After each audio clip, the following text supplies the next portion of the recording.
She was 74 years old when they told her she had 30 days to leave the only home she had ever known. The notice arrived on a Tuesday, which felt important somehow, not a Monday when you might still be fortified by the weekend, not a Friday when the cruelty of it could dissolve into 2 days of distraction. A Tuesday, when the week had already committed itself to routine and ordinary expectation.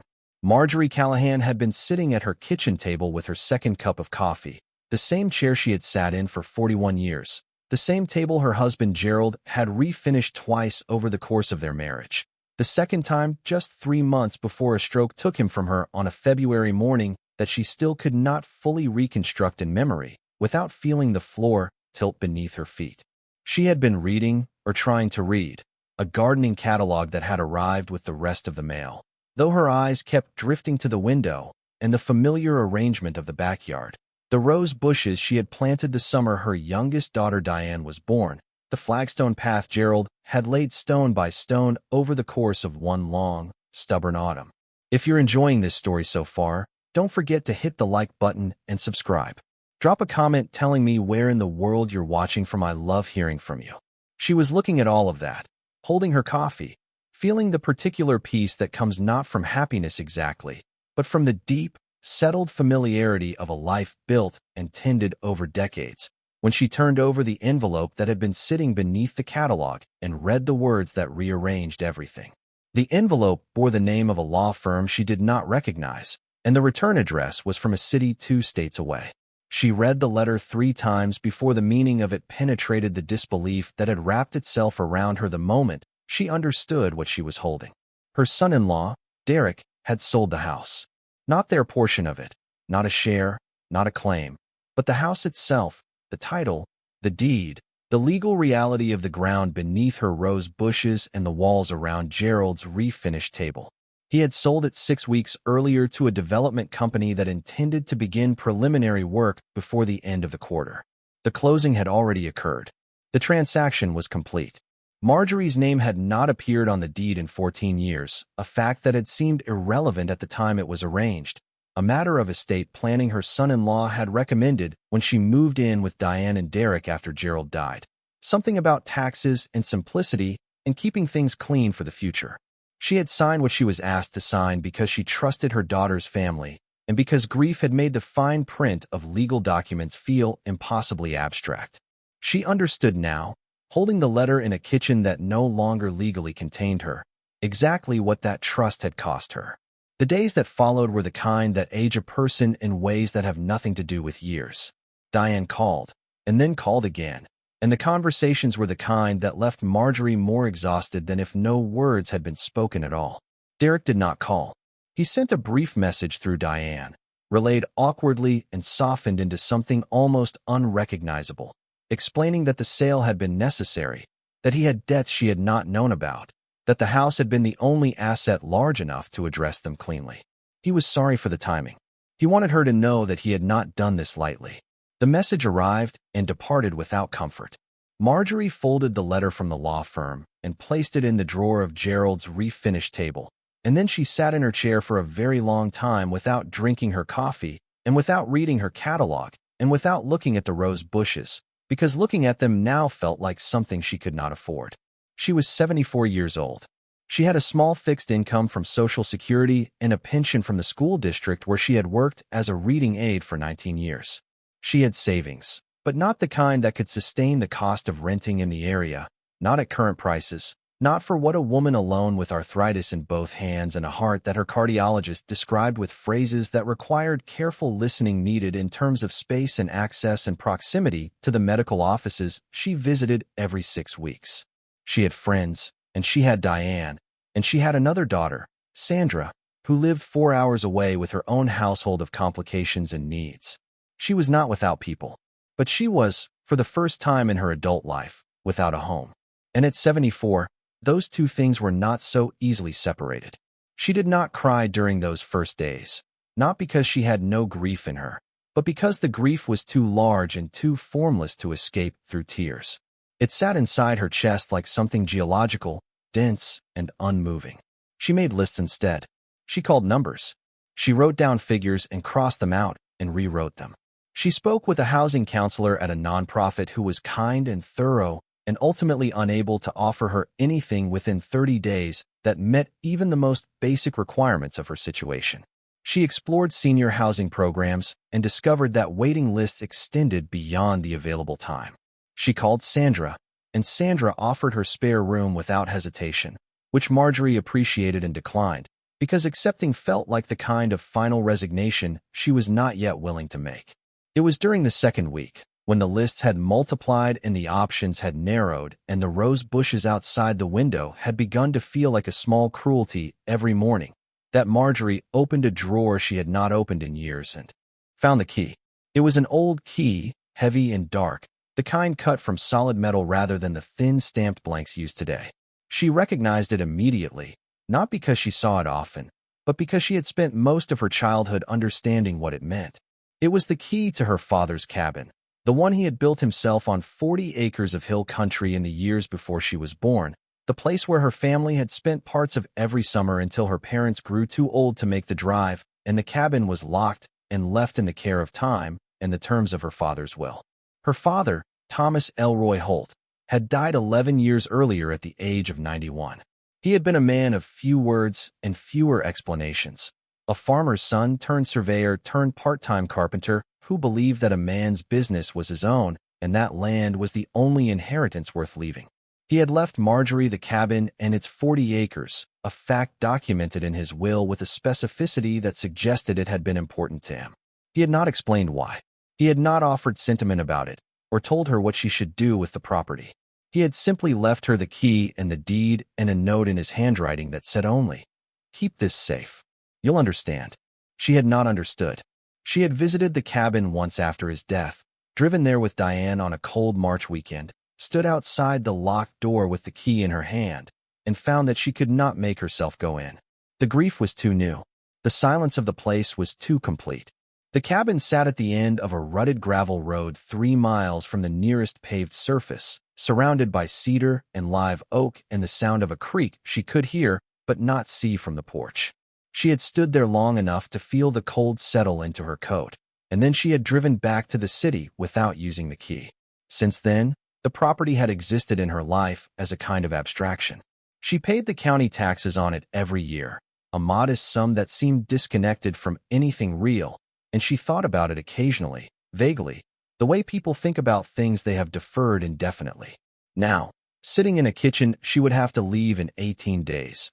She held the key and thought about her father. She thought about the note he had left. She thought about the fact that he had built that cabin with his own hands on land he had bought for almost nothing during a period of his life when almost nothing was all he had.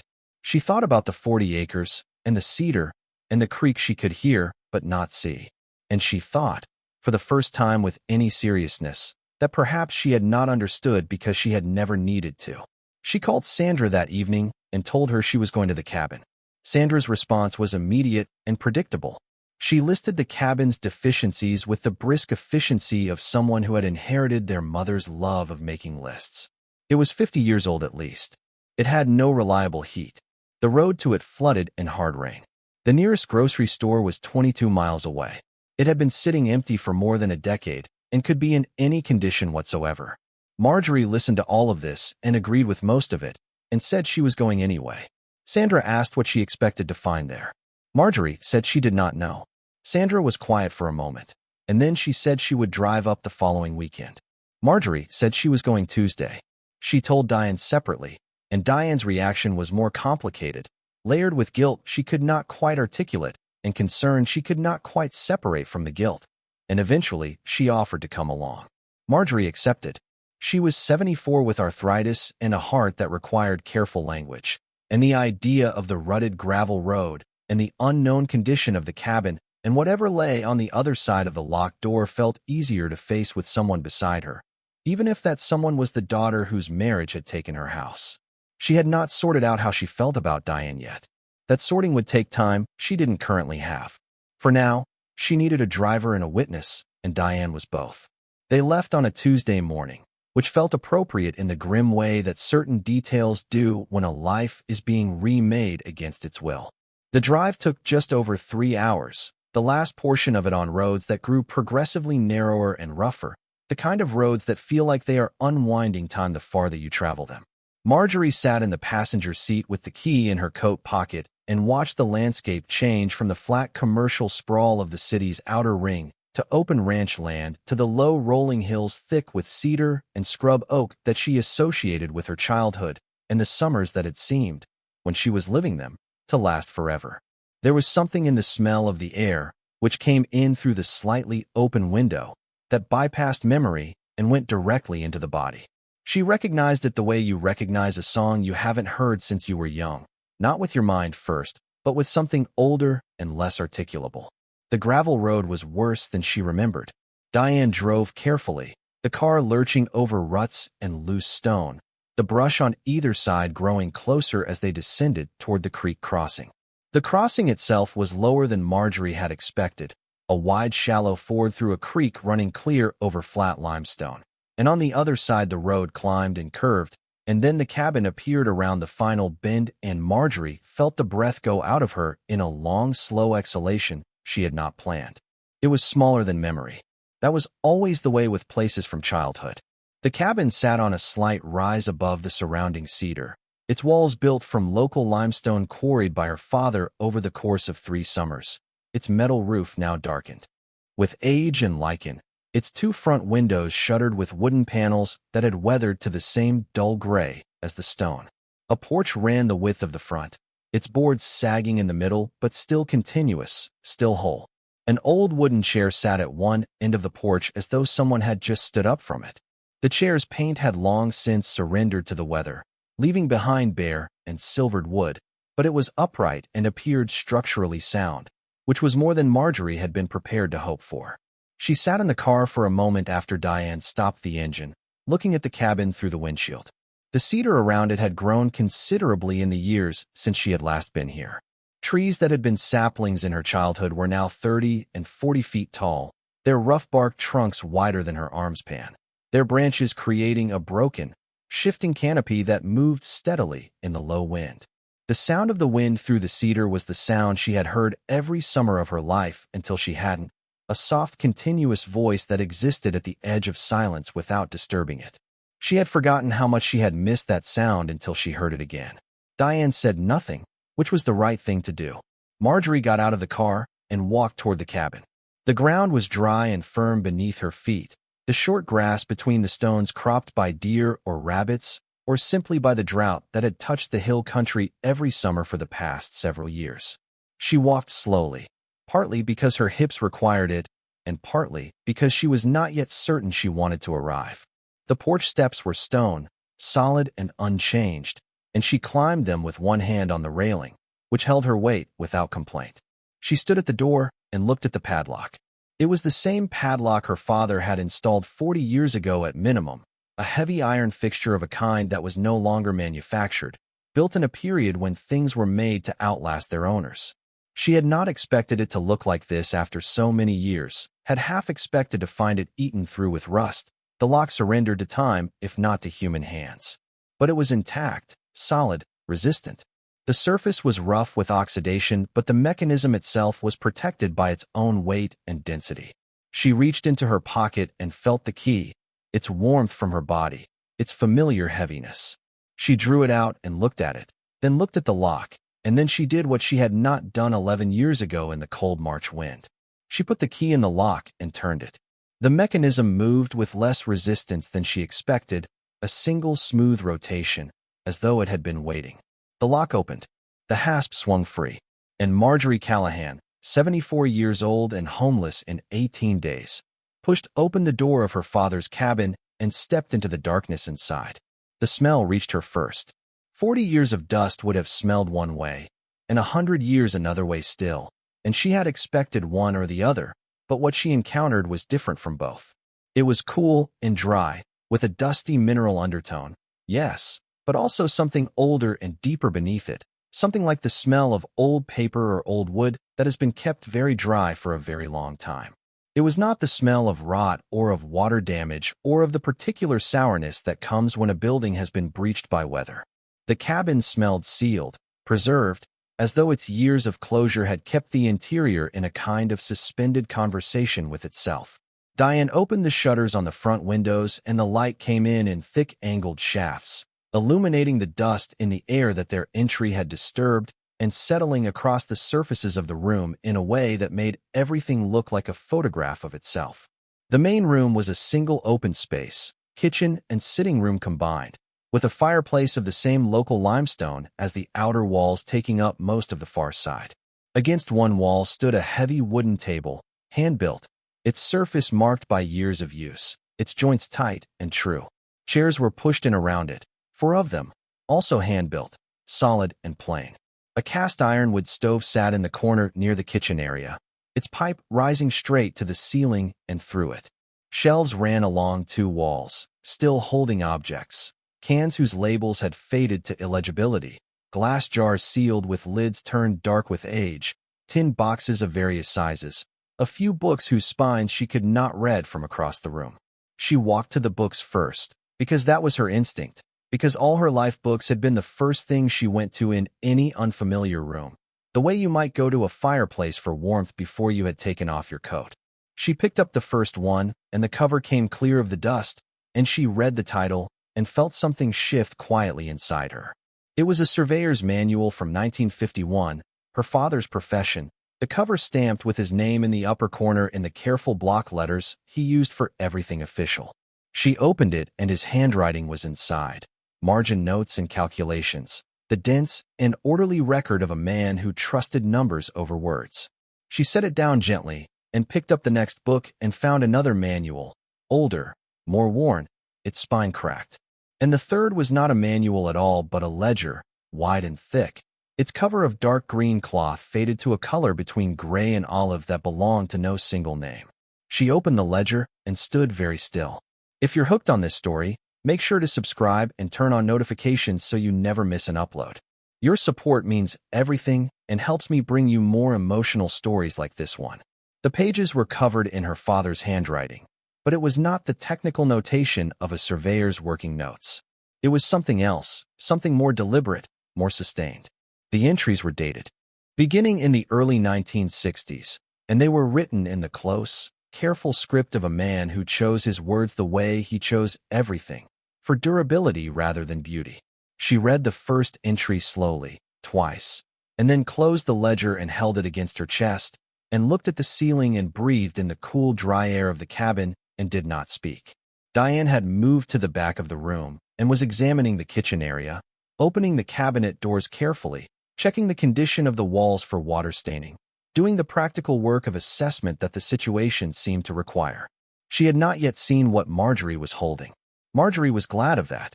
She needed a moment to understand what she was looking at before she tried to explain it to anyone else. She set the ledger on the table and sat in one of her father's hand-built chairs and opened it again at the beginning and read the first entry in full. Her father had written, "This property was purchased in March of 1961 for reasons that are my own and that I intend to keep my own until such time as it becomes necessary to explain them. I have built this cabin with the understanding that it is more than shelter. What lies beneath it is the reason. I am not a man who speaks easily of certain things, so I will write them here instead, in a place where they will be found by the right person at the right time and not before." She read the line again. What lies beneath it is the reason. She looked at the floor. The floor of the cabin was stone, the same local limestone as the walls, flat slabs laid in a pattern that had always struck her, in the summers of her childhood, as unusually precise for a self-built structure.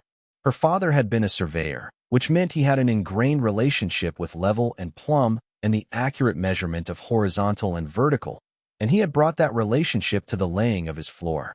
The stones fit tightly together with very little mortar, their edges straight and their surfaces smooth, worn further by the passage of decades and the soft shoes of summer visitors. She had never thought of the floor as anything other than what it appeared to be, the practical ground of a working cabin, chosen for its durability and ease of maintenance. She looked at it now differently. She rose from the chair and walked the length of the room slowly, looking down.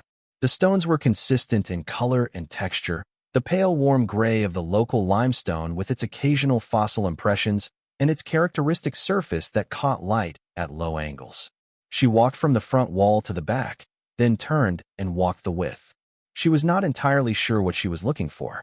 The ledger's words were still sitting inside her like something swallowed whole, and she had not yet had time to fully digest them, to understand what her father had meant or intended or hidden. But she was her father's daughter in at least this way. She trusted observation over speculation. Look at what is actually there, he had told her, not what you expect to see. What she saw, on her second crossing of the room, was a difference in the mortar. Along a rectangular section of floor near the eastern wall, roughly 6 feet wide and 8 feet long, the mortar between the stones was fractionally different in color. Not dramatically, not in a way you would notice unless you were looking, unless you had been primed by a line in a ledger to look. But the color was subtly warmer, slightly more yellow in the gray, the difference that comes when mortar is laid at a different time from the surrounding work, or mixed to a slightly different ratio, or simply applied with different hands. She knelt, slowly and with some difficulty, her knees making their usual commentary on the indignity of the request, and she pressed her hand flat against the stone in that section. The temperature was the same as the surrounding floor. The texture was the same. The stones were set with the same precision. But there was something about the sound the floor made, something very faint and barely perceptible, when she shifted her weight that did not quite match the solid thud of limestone laid directly over bedrock. It was a small difference, small enough to dismiss, small enough to attribute to her imagination or to the unfamiliar acoustics of an old building. She did not dismiss it. She stood and went back to the table and opened the ledger to the second entry.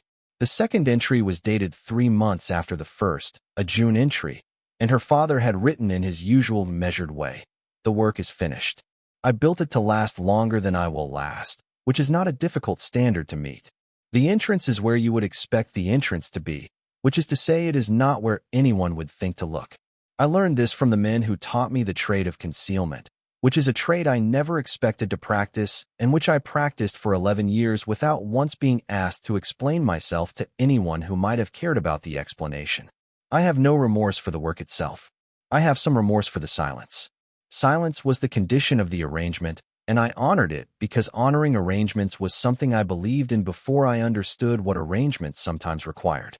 She read the entry 3 times. She turned the page and read the third. In the third entry, her father had written a list of numbers. They were arranged in columns, without labels, without context, and she could not immediately determine what they represented. Some looked like dates, formatted in the style he used in his professional work, month and day and year compressed into a 6-digit sequence. Others looked like measurements, distances perhaps, or quantities. At the bottom of the list, underlined twice with the mechanical firmness of a man making a point he wanted to survive him, he had written, "These are not hidden. They are stored. The difference matters." Marjorie sat with the ledger in her lap and listened to the wind in the cedar and thought about her father in the way she rarely allowed herself to think about him, fully, without the protective filters that grief and time and the ordinary business of living applied to the people we have lost. He had been a quiet man, a private man, the kind of father who showed love through proximity rather than expression, who was simply there, reliably and without fanfare, at meals and in the evenings, and on the drives out to the cabin in the summers that had seemed to last forever. She had known him for 70 years without knowing all of him, which was not unusual between parents and children, but which now, holding his ledger in his cabin with his key in her coat pocket, felt like something she owed it to both of them to begin to understand. Diane appeared from the back of the cabin, wiping her hands on her jeans, and said the kitchen area was in better shape than she'd expected. Some surface rust on the stove, but the body of it looked sound.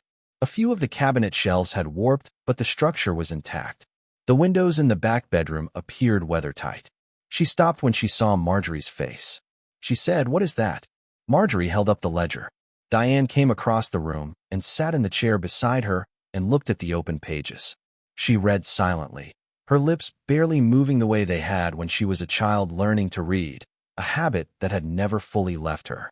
When she finished, she looked up and said nothing for a moment. Then she said, "What does he mean, the entrance?" Marjorie said, "I think it's in the floor." They both looked at the floor.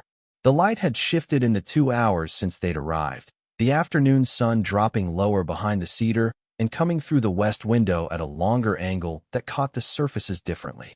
In that lower, more raking light, the rectangular section of floor near the eastern wall stood out more clearly than it had before. Not dramatically, not like a signpost, but distinctly enough that once you were looking for it, it was genuinely difficult to look away from. Marjorie got to her feet again, more slowly this time, and crossed to the eastern wall. She looked at the section of floor from above and then knelt again and ran her hand along the edge of it, the place where the mortar changed. She could feel the line with her fingertips, a slightly different resistance, a barely perceptible seam. She followed it along one side, then the next, tracing the full rectangle with the focused attention of someone who had taught children to read for 19 years and understood that the most important things were usually not announced. She pressed at the center of one of the stones and felt, or thought she felt, a faint give, not of instability, but of a mechanism responding to pressure. She pressed again, more deliberately. Nothing visible happened, but the sensation was real, subtle and real, the kind of thing her father might have described as not where anyone would think to look. She went back to the ledger and turned pages until she found the entry she wanted. It was dated in the summer of 1963, and it was the shortest entry in the book. Her father had written, "The mechanism is in the northeast cornerstone. Press and hold for 3 seconds. The door swings inward. There is a lamp on the right side of the first step." Marjorie looked at Diane. Diane said, "Mom." Marjorie said, "I know." She crossed to the northeast corner of the rectangular section and knelt for the third time that afternoon, her knees communicating their objections with the kind of insistence that can no longer be argued with, but can still be overruled by sufficient motivation. She placed both hands flat on the cornerstone and pressed down, and held the pressure with the steady focus of a woman who had once held the hands of frightened children through their first attempts at reading and knew that patience was not the absence of urgency, but its most disciplined form. 3 seconds. 4. 5. There was a sound beneath the floor, soft and mechanical, the unhurried resolution of something that had been waiting a very long time to be asked. And then the rectangular section of limestone floor moved. Not dramatically, not with any violence or spectacle, but with a slow, deliberate inward swing, the stones moving as a single hinged unit, descending on one side, and revealing on the other a dark rectangular opening roughly the size of a cellar door set into the ground. And from that opening came a rush of air that was cool and dry, and carried with it the same deep mineral smell she had noticed when she first entered the cabin. Only stronger now, more concentrated, as though the smell had been waiting down there all along, growing more purely itself in the years of sealed darkness. She sat back on her heels and looked into the opening. Stone steps descended into the darkness below the cabin floor, wide and carefully cut, their edges still defined after 60 years. They were her father's work. She knew it without needing to be told. She could see his precision in the way each step was laid, the way the dimensions were consistent and the angles were true. On the right side of the first step, exactly where the ledger had promised, there was a lamp. Not a flashlight, not a modern convenience, but an old kerosene lamp of the kind her father had kept in the barn throughout her childhood, its glass chimney intact and clear, its reservoir still holding the faint pale residue of oil long since evaporated. Diane had not moved from her chair. She said, "Are you going down there?" Marjorie said, "Yes." Diane said, "Let me get the flashlight from the car."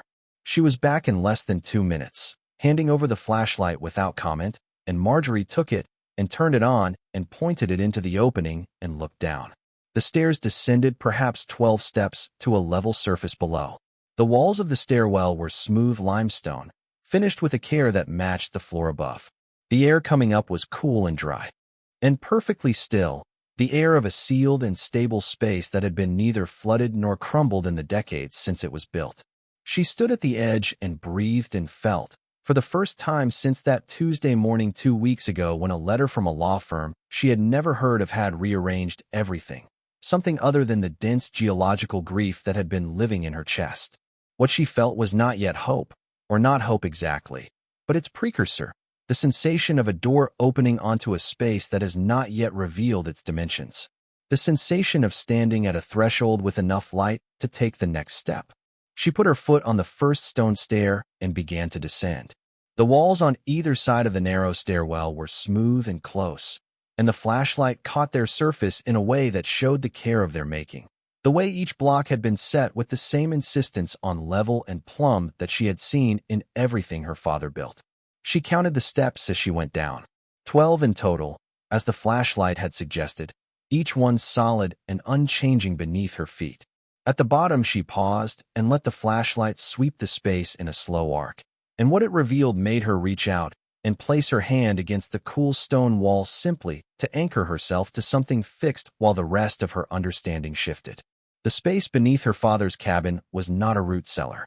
It was not a storm shelter or a water storage chamber or any of the improvised subterranean spaces that rural builders sometimes dug beneath their structures out of practical necessity. It was a room, a deliberate and finished room, its walls smooth and its floor level and its ceiling high enough to stand upright without bending. It was perhaps 20 feet wide and 30 feet long, and it had been built with the same methodical thoroughness that characterized everything Thomas Elroy Holt had ever put his hands to. Along one wall, wooden shelving ran the full length of the room, built from the same dense cedar that grew in abundance above. The shelves were intact. What they held was what made Marjorie's hand tighten on the flashlight, and her breath go out of her in a long, slow sound that was neither a word nor a cry, but something between the two. The shelves were not empty. They were not bare.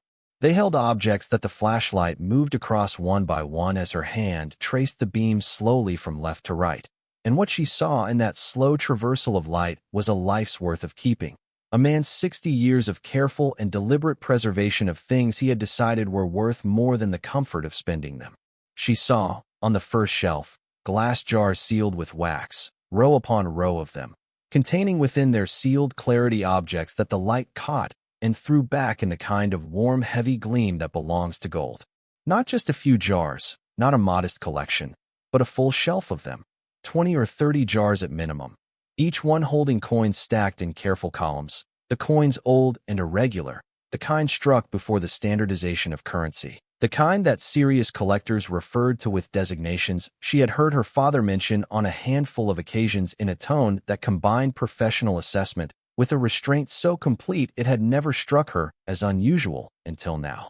She moved the light to the second shelf.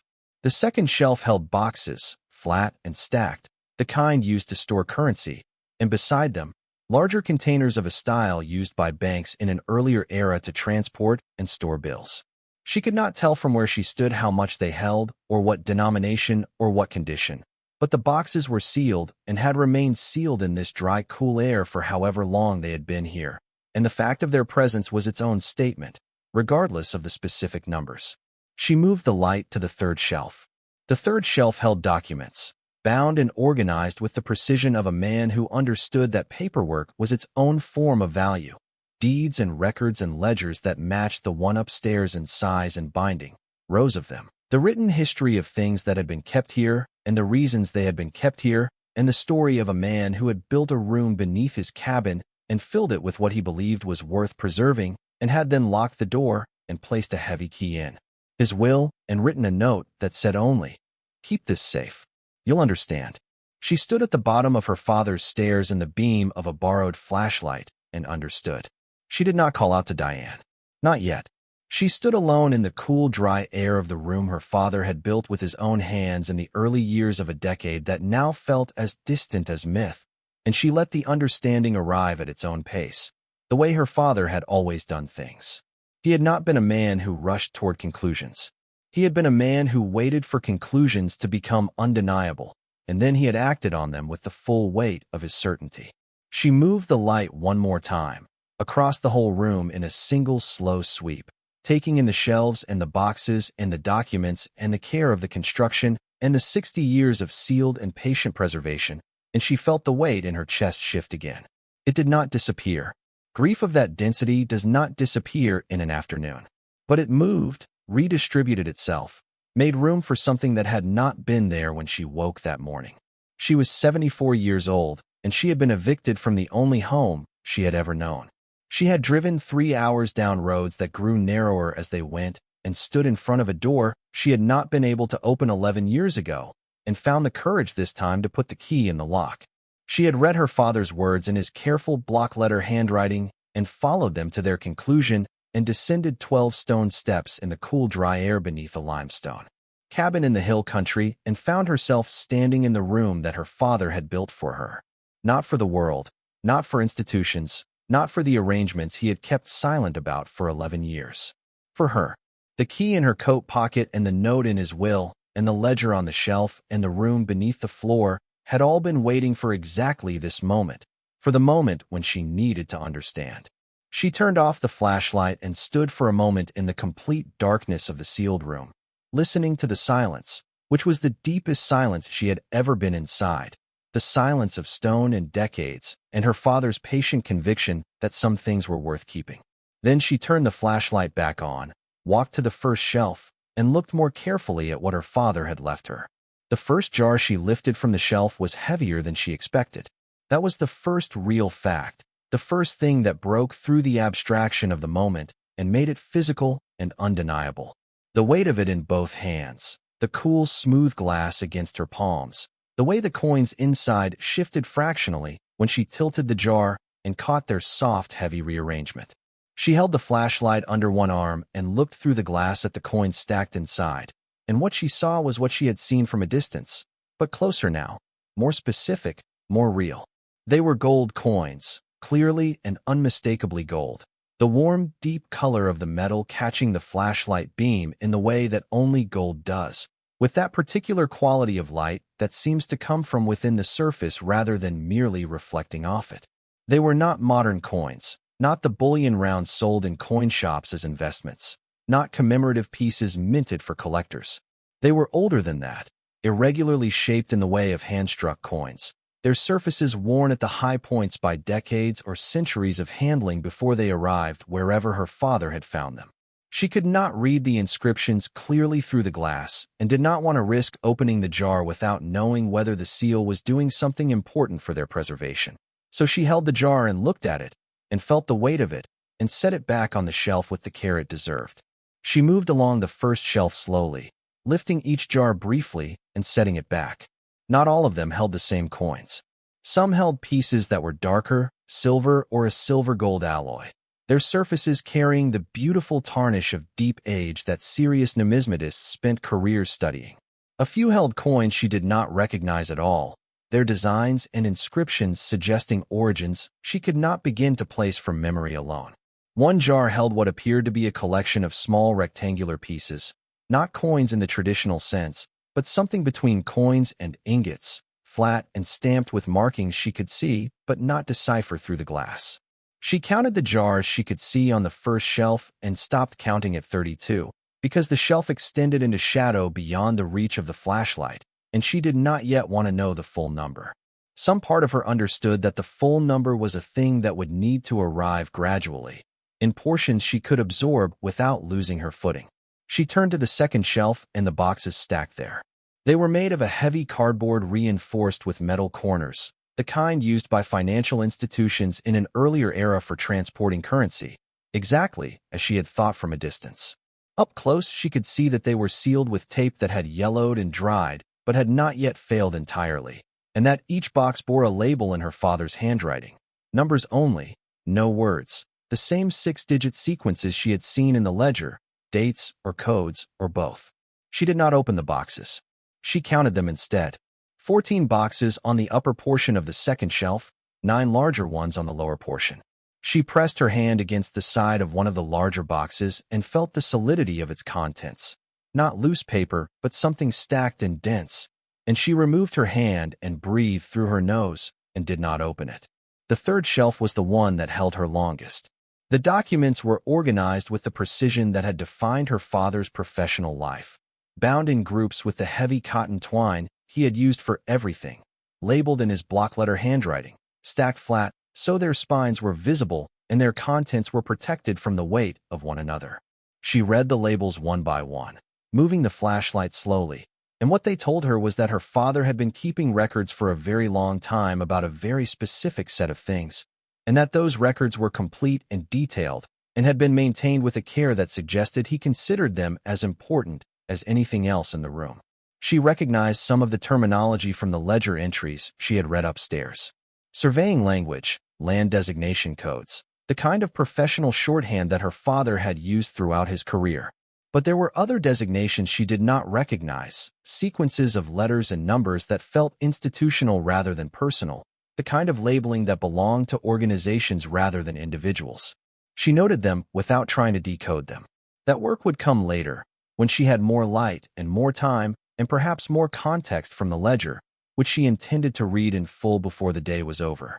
At the end of the third shelf, separated from the bound documents by a small gap, stood 3 items that were different in kind from everything else in the room.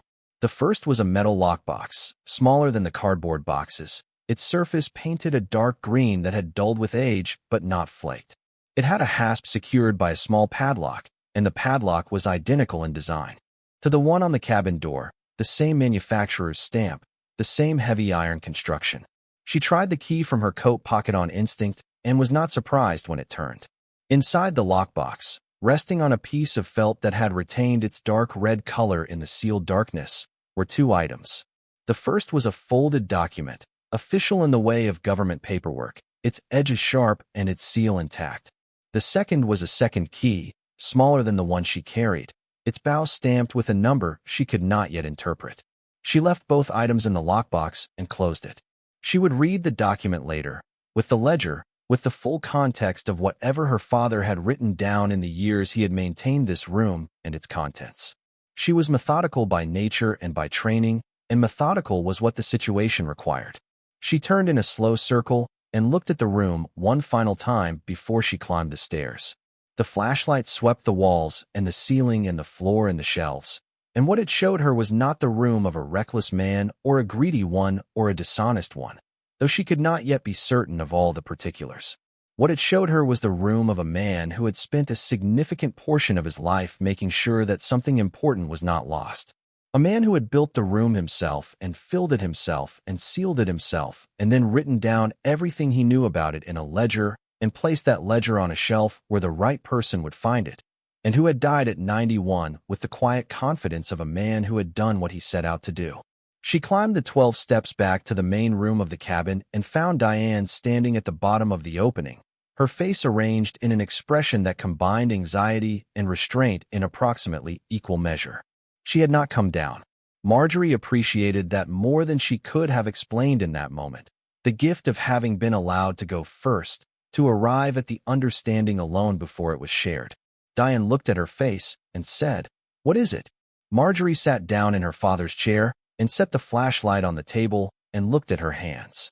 She said, "I think your grandfather was keeping something for a very long time.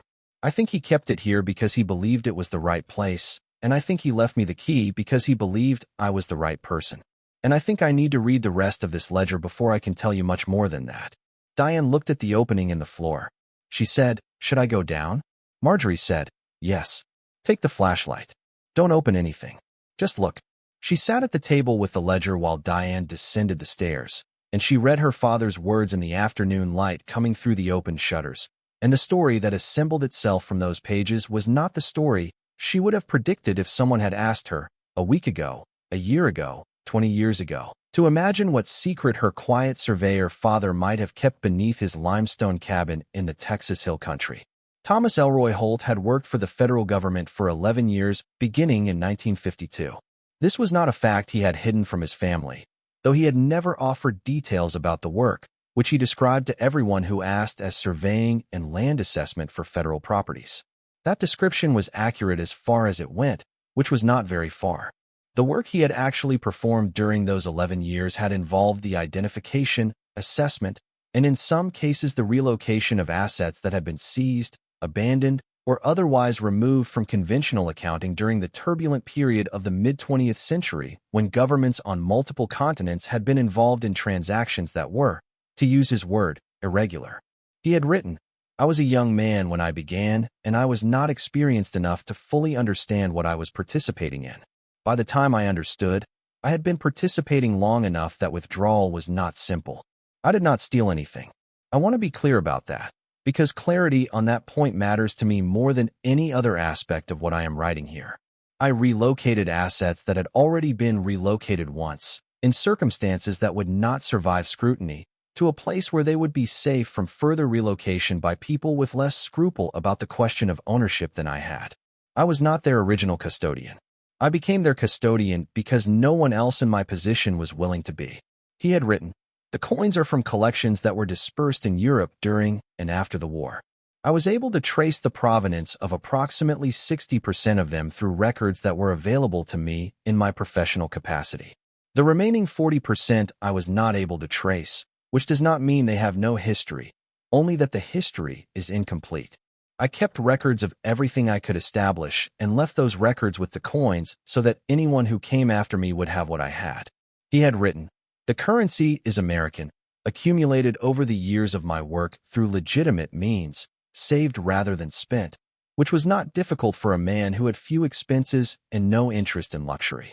I did not take government money. I took my government salary and I did not spend it. There is a difference. He had written, "The documents are the most important things in the room. More important than the coins and more important than the currency, because the documents are the record of what the coins are and where they came from and why they are here." If my daughter ever reads this, which I expect she will, I want her to understand that I kept records because I believed records were the only honest response to a situation that had not been handled honestly by anyone else involved. The documents establish provenance as completely as I was able to establish it. They are her protection and her guide. And he had written, in the final entry of the ledger, dated 6 months before his death, "I have left this for Marjorie because she is the one I trust to do the right thing with it." I do not know what the right thing is. That will be her judgment to make, not mine. I built this room to last, and I filled it with what I believed was worth keeping, and I am leaving it to her, because she has spent her whole life treating things carefully, and I believe she will treat this carefully too. I am sorry I did not tell her in person. I was never able to find the words, and I did not want to burden her with the knowledge before it was necessary. The key was always hers. I was only holding it until the right moment. I hope this is the right moment. I think it might be. Marjorie closed the ledger when she heard Diane on the stairs. She did not try to organize her feelings into anything presentable. There was no way to do that quickly enough to matter. She sat in her father's chair in her father's cabin and felt the particular mixture of grief and gratitude and wonder that comes when you discover that someone you loved was both more complicated and more devoted than you knew. And she held both things at once the way you hold a jar of something precious, carefully, with both hands, not too tightly. Diane came up through the opening and sat down across from her. She did not speak immediately, which was the right instinct. When she did speak, she said only, "How much?" Marjorie said she did not know yet. She said it would require people who knew more than she did, people who could assess and appraise and contextualize, before she could put any numbers to it. She said that the numbers, when they came, might be very large or they might be more modest than the visual impression suggested, and that either way the situation was going to require care and patience and the kind of deliberate approach her father had always modeled. Diane said, "Mom, the jars, those are gold coins." Marjorie said, "Yes." Diane said, "There are a lot of them." Marjorie said, "Yes." Diane looked at the ledger on the table. She said, "What does it say?" Marjorie said, "It says he was keeping them for a reason, and that the reason was a good one, and that he left them for me because he trusted me to figure out what to do with them." She paused. She said, "I think I need to take the ledger home and read it more carefully. And I think I need to find someone who can help me understand what I'm looking at down there before I do anything else." Diane said, "We should call Sandra." Marjorie said, "Yes. Tonight." They spent another hour in the cabin, not opening anything further, but documenting what was visible. Diane took photographs with her phone, careful and systematic, the same quality of attention she had inherited without knowing it from a grandfather she had known only as a quiet old man who brought her pecans from his tree every Christmas and spoke to her in measured sentences that felt, in retrospect, like gifts she had not known to unwrap. They measured the room below as best they could from the top of the stairs, estimating dimensions, counting what could be counted from that vantage point without disturbing the arrangement of the shelves. Before they left, Marjorie went back to the lockbox and removed the folded document. She read it standing at the shelf with the flashlight in one hand, reading slowly, and what she read told her that the second key in the lockbox opened a safe deposit box at a bank in a city 2 hours from the cabin, a box that had been paid forward in her name for a period her father had calculated would extend well beyond his death, and well beyond what he expected would be a reasonable amount of time for her to find the ledger and make the drive to use it. The document was dated 8 years before his death. He had planned this for a very long time. He had not planned it in haste or in crisis, but with the deliberate long-horizon thinking of a man who understood that some arrangements required decades of patience to come to fruition. He had been, she thought, a remarkable man. She was only now beginning to understand how remarkable. If you're hooked on this story, make sure to subscribe and turn on notifications so you never miss an upload. Your support means everything and helps me bring you more emotional stories like this one. She replaced the document in the lockbox and took both the lockbox and the ledger with her when they left. She pulled the hidden door closed behind her, heard the mechanism engage, and felt beneath her feet the solid reassurance of the limestone floor returning to its original appearance. From above, the section of floor looked exactly as it always had, precise and level and utterly unremarkable to any eye that was not already looking. She stood on it for a moment, feeling the weight of what lay beneath, and then she walked to the door of her father's cabin and stepped out into the late afternoon light. The cedar was gold at that hour, the low sun turning the rough bark warm and the shadows long and clean across the limestone ground. The old wooden chair on the porch sat where it had always sat, patient and silvered, and the wind moved through the trees with the sound she had heard in every summer of her life. She stood on the porch and breathed and let the understanding settle into her body the way physical things do when the mind has been carrying them for too long and finally allows the rest of itself to participate.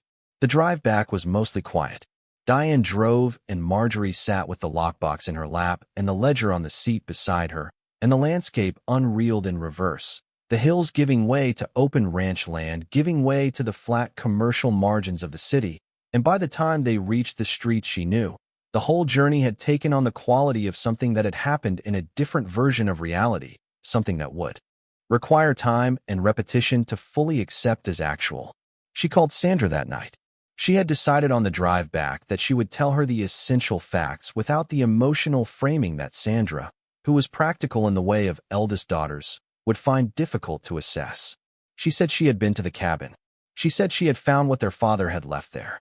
She said that what he had left was significant and that she would need help understanding its full scope, and that she thought Sandra should drive up to the cabin as soon as she was able.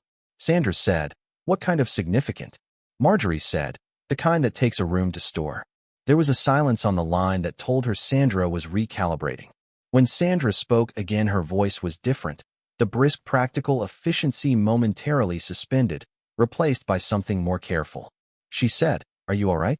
Marjorie said, "I think so. I'm not entirely sure yet, but I think so." Sandra said she would come the following weekend. Marjorie said that was good. She said to bring her husband, Robert, who was a retired accountant and understood financial documentation in ways that she did not. Sandra said she would, and then asked again whether Marjorie was all right, and Marjorie said yes. Really, she was. And then she said good night and sat in the quiet of the room she was staying in, which was the same room at Diane's house she had been sleeping in since the eviction notice arrived, and held her father's ledger in both hands, and did not sleep for a very long time. The week between that phone call and Sandra's arrival was a week that Marjorie spent carefully.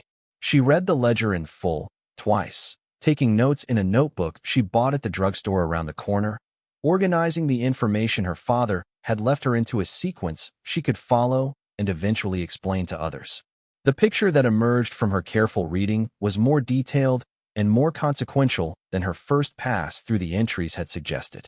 Her father had been recruited into his government role through a professional contact, a colleague who had worked with him on a federal land survey in the late 1940s and who had recognized in Thomas Holt the combination of skills and temperament that the particular work required: precision, discretion, the ability to move through remote landscapes without attracting attention, and, crucially, the kind of moral seriousness that made a man reliable when the stakes were high. These qualities had served him well in surveying, and they served him equally well in the less officially documented work he was subsequently asked to perform. The assets he described in the ledger had their origins in a period of European history during and after the Second World War, when the movement of valuables across borders had occurred on a scale that overwhelmed any conventional system of tracking or accountability. Art, currency, precious metals, coins, documents of various kinds, objects that had belonged to families and institutions and governments that had been shattered or displaced or deliberately looted in the catastrophic years of the conflict and its aftermath. Much of what had been taken was never returned. Much of what was taken had been taken again, passed through chains of custody that grew murkier with each transaction, until the original provenance was buried under layers of incomplete and contradictory documentation. Her father had been part of a small group of American operatives, none of them formally identified in the documents he kept, who had spent the better part of a decade attempting to create honest records for assets that had been dishonestly handled. He did not describe the work as heroic. He described it as necessary. The distinction was important to him. He wrote, "I did not do this because I was a good man. I did it because the alternative was to participate in a system that was not good, and I found that I could not do that once I understood what the system was. There are people who can, and I do not judge them because I understand the pressure. I simply found I could not be one of them." He had not been able to return the assets to their original owners, in most cases, because the original owners were dead or untraceable, or because the ownership itself was disputed among survivors of families that had been scattered or destroyed. What he could do, and what he did, was preserve them with their documentation intact, keep them safe from further exploitation, and leave behind a record that might, in a better future, be useful to the people or institutions who had the expertise and the authority to do what he could not. He had been waiting, in a sense, for that better future. He had waited 60 years for it. Marjorie thought that said something important about the kind of patience her father had possessed, the kind that was not passive but active, a sustained and deliberate holding on. He had written, in the entry she returned to most often, "I know that some of what is in that room may have a value beyond what I can assess. I am a surveyor and a careful man, not a numismatist or an art historian or a specialist in any of the fields that would be required to give proper account of everything there.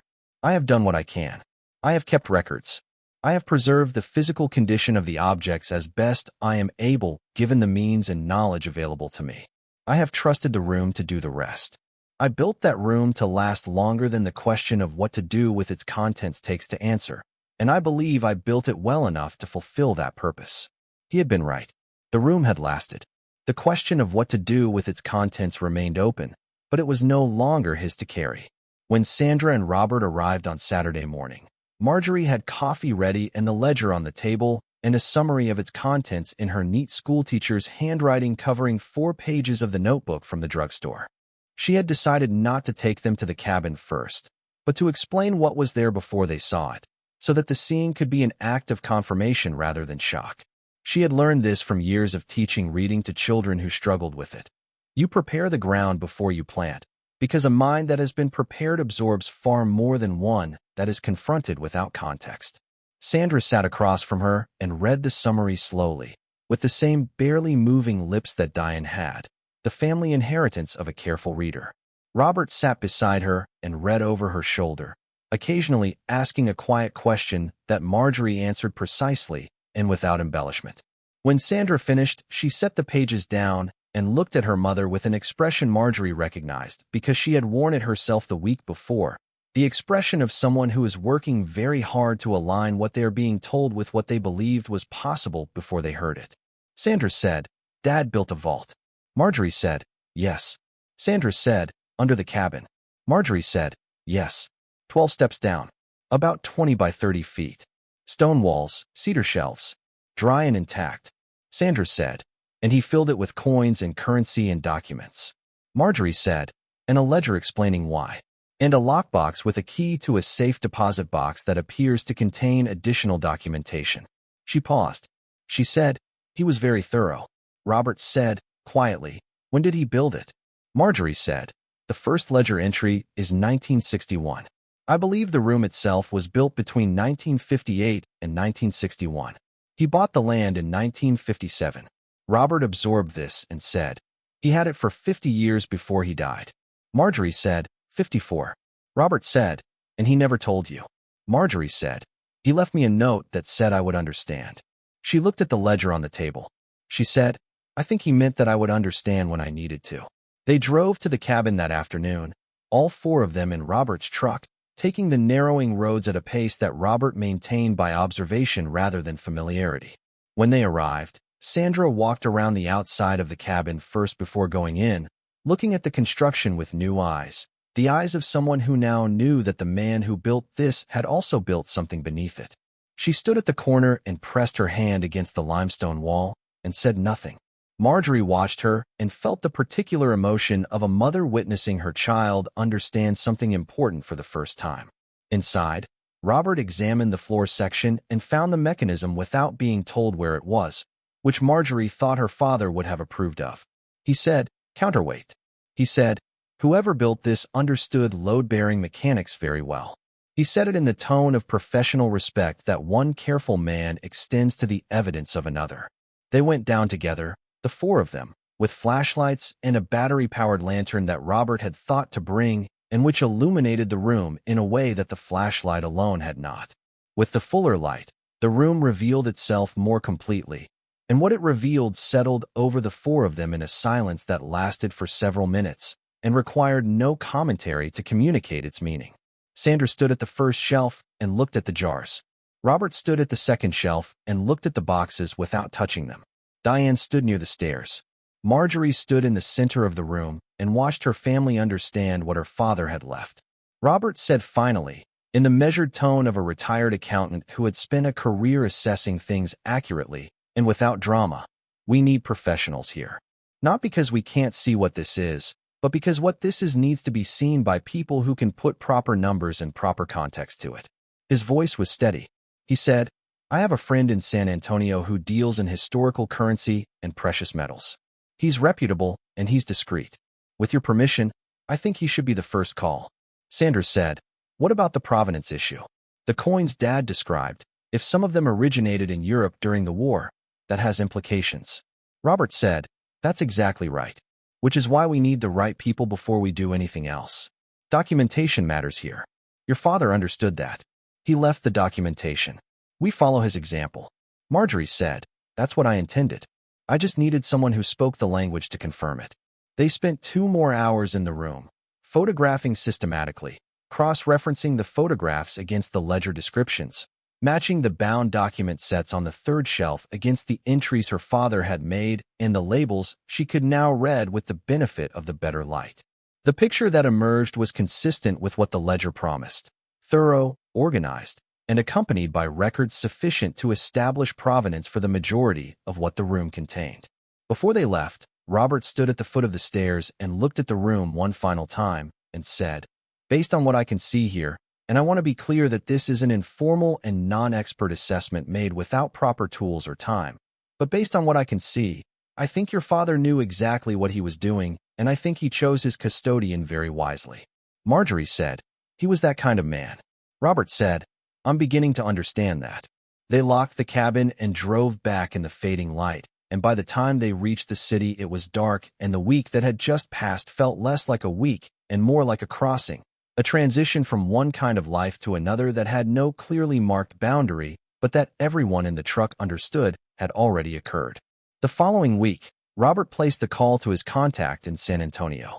The contact, a man named David Reyes who had spent 30 years in the field of numismatics and historical asset valuation, listened to Robert's careful summary and asked several precise questions, and then he was quiet for a moment, and then he said he would come Thursday. He arrived Thursday morning, driving himself, carrying a bag of tools and instruments that Marjorie recognized from the photographs of professional appraisers she had looked at online in the preceding days, loops and testing equipment and reference books with worn spines. He was a compact, gray-haired man in his early 60s who shook Marjorie's hand and said that Robert had described an unusual situation and that in 30 years of this work he had learned that unusual situations either turned out to be much less remarkable than the initial description suggested or much more so, and that he would reserve judgment until he had seen what he was being asked to look at. Marjorie appreciated this. She had spent her week appreciating people who reserved judgment.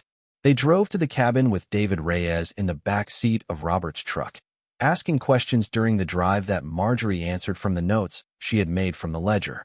He was interested in the provenance documentation her father had kept. Very interested. He asked about the ledger entries specifically, about the terminology her father had used, about the 6-digit codes on the boxes, And when Marjorie described them, he nodded in a way that suggested the codes were familiar to him, that they belonged to a vocabulary he had encountered before in the course of his professional life. At the cabin, he was quiet for a long time after they opened the room and descended the stairs. He stood in the center of the room with his hands in his jacket pockets and looked at the shelves the way Marjorie had looked at her father's surveying manuals when she first arrived, with the focused attention of someone reading a language they know well. Then he walked to the first shelf and asked permission to open one of the jars. Marjorie said yes.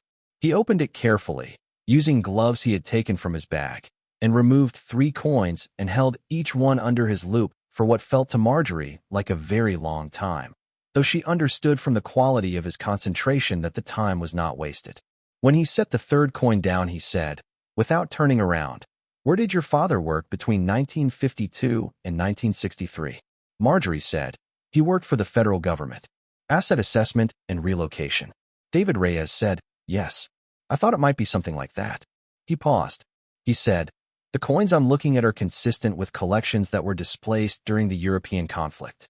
Some of these are very well-documented pieces that serious collectors have been looking for decades. The provenance questions are real, and they will need to be properly addressed, but the fact that your father kept records at all and kept them here alongside the pieces, that is significant. That changes the character of the situation considerably." He turned then and looked at Marjorie directly. He said, "I need to examine everything in this room before I give you any numbers, and the numbers I give you will be preliminary because proper appraisal takes time and resources I don't have with me today. But I want to be honest with you about my initial impression." Marjorie said, "Please be." David Reyes said, "I have been in this field for 30 years. I have seen collections of genuine historical significance maybe a dozen times in that span. I want to be precise in what I say next, because I have a responsibility to accuracy and you have a right to it. Based on what I can see in this room, and based on what I know about the categories of material your father appears to have been working with, this is not a dozen times.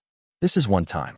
What your father built here, and preserved here, and documented here, over 60 years of sustained and careful stewardship, is something I did not expect to encounter in my career and am finding difficult to assess calmly." He paused again. He said, "You should have legal counsel and a formal appraisal team before anything in this room is moved or disclosed beyond this group. I mean that as strongly as I can say it." Marjorie said, "I understand." He said, "And you should understand that the provenance work will be significant and will involve institutions and authorities beyond what I can address. Some of what your father held may ultimately belong, in a moral and possibly a legal sense, to families or foundations that have been looking for it for decades. That process will take time and may be complicated." He looked at her carefully. He said, "But the remainder, the currency, the pieces with clear private provenance, the accumulated savings your father documented as his own, that is yours. Unambiguously and entirely yours." Marjorie sat on the 2nd step of the staircase, because her legs had decided to make their contribution to the moment. She sat and looked at the room and at the man with 30 years of professional experience who had just told her, in the most careful language available to him, that what her father had left her was extraordinary. She thought about the eviction notice. She thought about Gerald's refinished table and the rose bushes and the housing counselor who had been kind and thoroughly unable to help, and the 30-day clock that was still running somewhere in the life she had temporarily left behind. She thought about Diane in the car on the drive home, quiet and careful in the way of someone carrying something they do not yet know how to put down. She thought about Sandra reading the 4 pages of her drugstore notebook with barely moving lips. She thought about Robert, precise and steady, saying your father chose his custodian wisely. She thought about Thomas Elroy Holt, who had been born the son of a farmer and had become a surveyor and had spent 11 years doing work he did not fully choose and had then spent the remaining decades of his life making sure that what he had been entrusted with was properly kept and honestly documented and left to someone who would treat it carefully. He had trusted her with all of that. He had built a room to hold it and a lock to keep it and written a ledger to explain it and waited until the right moment arrived to pass it forward. He had been waiting, in his patient geological way, for 60 years. She was 74 years old, and she had been evicted from the only home she had ever known on a Tuesday, which had felt important somehow, and she was sitting on the 2nd step of her father's hidden staircase in the hill country of Texas in the middle of October. And the man who had come from San Antonio with his worn reference books and his 30 years of experience was standing in the room below her, saying things that she was absorbing one sentence at a time, the way you absorb things that are genuinely large, not all at once, but in portions, with the pauses between them doing as much work as the words themselves. David Reyes said he would need to return with a proper team. He said he would need 2 days minimum to complete a preliminary assessment. He said he knew the right people for the legal and historical dimensions, people who had spent careers on exactly the kind of provenance questions her father's documentation raised, and that with her permission, he would make those calls. Marjorie said, "Yes, make the calls." He said, "Before I do, I want to ask you something." She said, "Go ahead." He said, "Do you know why your father chose to keep this rather than come forward during his lifetime?" Marjorie was quiet for a moment. Then she said, "He wrote about it. He said the system that should have received what he was holding was not trustworthy enough to receive it cleanly. He waited for better circumstances." David Reyes said, "He waited 60 years. Marjorie said, "He was a patient man." Reyes looked around the room again. He said quietly, almost to himself, "He built it to last." And it lasted. They locked the cabin and drove back in the late afternoon, and this time the silence in the truck was different from any of the silences that had preceded it. It was not the silence of shock or the silence of grief or the silence of people trying to organize what they had seen into something manageable. It was the silence of people who have been given something real and are beginning to understand what they will do with it. That evening, back in the city, Marjorie sat alone at a table that was not Gerald's table, in a room that was not her room, in a house that had never been her house, and she opened her father's ledger one more time and read the final entry. The one dated 6 months before his death, the one that ended with, "The key was always hers. I was only holding it until the right moment. I hope this is the right moment. I think it might be." She touched the words with her fingertips, lightly, the way you touch something you want to be certain is real. Outside, the city went about its evening business, indifferent and continuous. Inside, she sat with her father's words and let herself feel, for the first time without reservation, something she had not felt since the letter from the law firm had arrived on that Tuesday morning 2 weeks and a lifetime ago. She felt safe. David Reyes returned 12 days later with 3 other people in 2 vehicles, and the manner of their arrival told Marjorie something about the seriousness with which he had taken what he had seen in her father's room. He had not called ahead with any numbers or preliminary figures in the days between his first visit and this one, which she had understood as professional discipline rather than indifference. He called once, for days after the initial visit, to confirm the return date and to ask whether she had taken anything from the room or disclosed its existence to anyone beyond the group already present. She told him no on both counts. He said good, and meant it in a way that she could hear through the phone, a genuine relief that the situation had been handled with restraint. The 3 people he brought with him were a woman named Catherine Park, who was introduced as a specialist in European numismatics and historical provenance with a background that included 15 years working with institutions that dealt in the recovery and repatriation of assets displaced during the Second World War. There was a man named Frank Aldrich, a currency historian and documentation specialist whose particular expertise was mid-20th century American financial instruments, the kind of institutional currency and bond documentation that belonged to the era of her father's working life. And there was a third person, quieter than the others, a woman named Iris Soto who was introduced only as a legal consultant and who carried a leather briefcase of the kind that suggests its contents are treated as seriously as the work that generated them.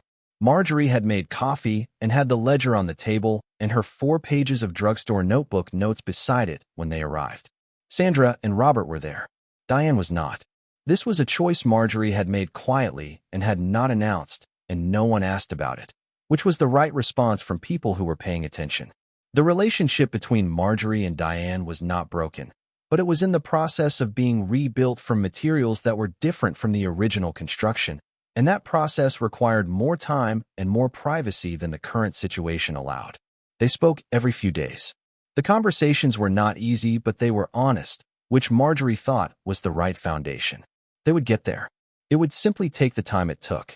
Catherine Park read through the ledger without speaking for 40 minutes, which was longer than anyone else had taken with it, and which suggested either that she read more slowly than the others or that she was reading something they had not. Marjorie suspected the latter. When Catherine Park set the ledger down, she looked at Marjorie with an expression that had moved past professional neutrality into something more personal, and she said, "Your father understood what he had.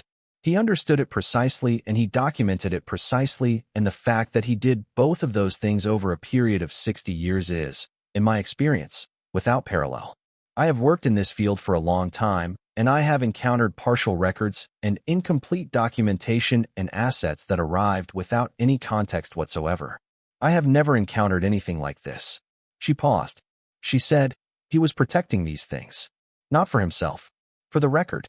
Marjorie said, "That is what he wrote." Catherine Park said, "I know. I read it. I want you to know that I believe it." They drove to the cabin with the morning light still clean and low, the kind of October morning in the hill country that belongs to no other place and no other season. The sky a deep, uncomplicated blue above the cedar, and the air carrying the particular cool clarity that makes everything look slightly more real than usual. The team worked with a methodical efficiency that was comfortable to watch because it was the efficiency of people who were serious about what they were doing rather than people who were rushing toward a conclusion.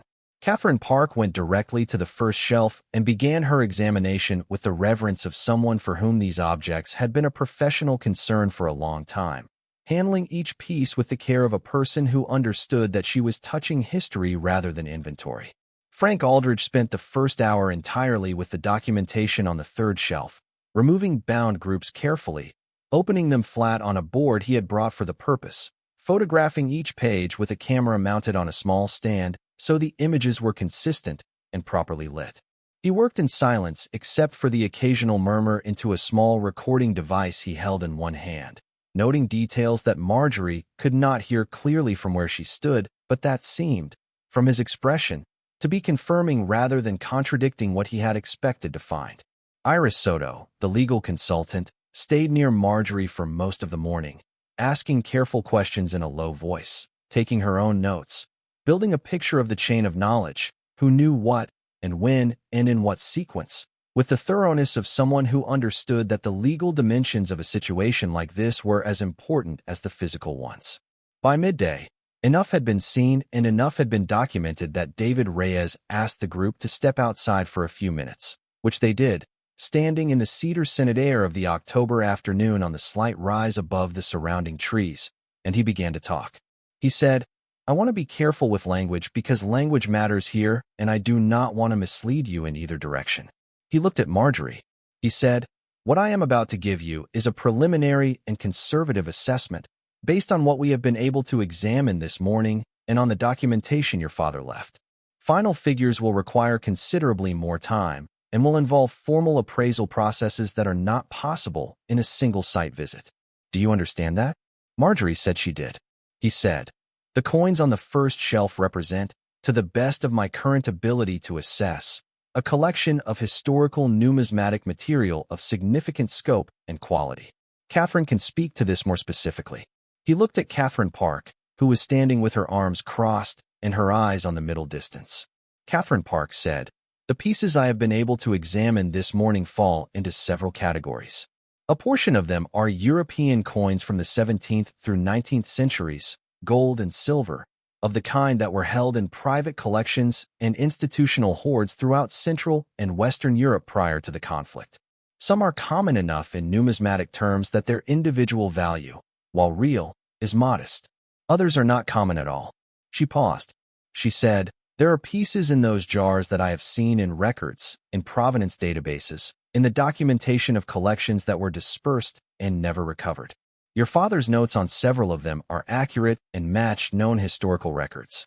The documentation he left is going to be central to determining what happens with those specific pieces, and I want to be honest with you about the fact that some of them will be subject to repatriation discussions.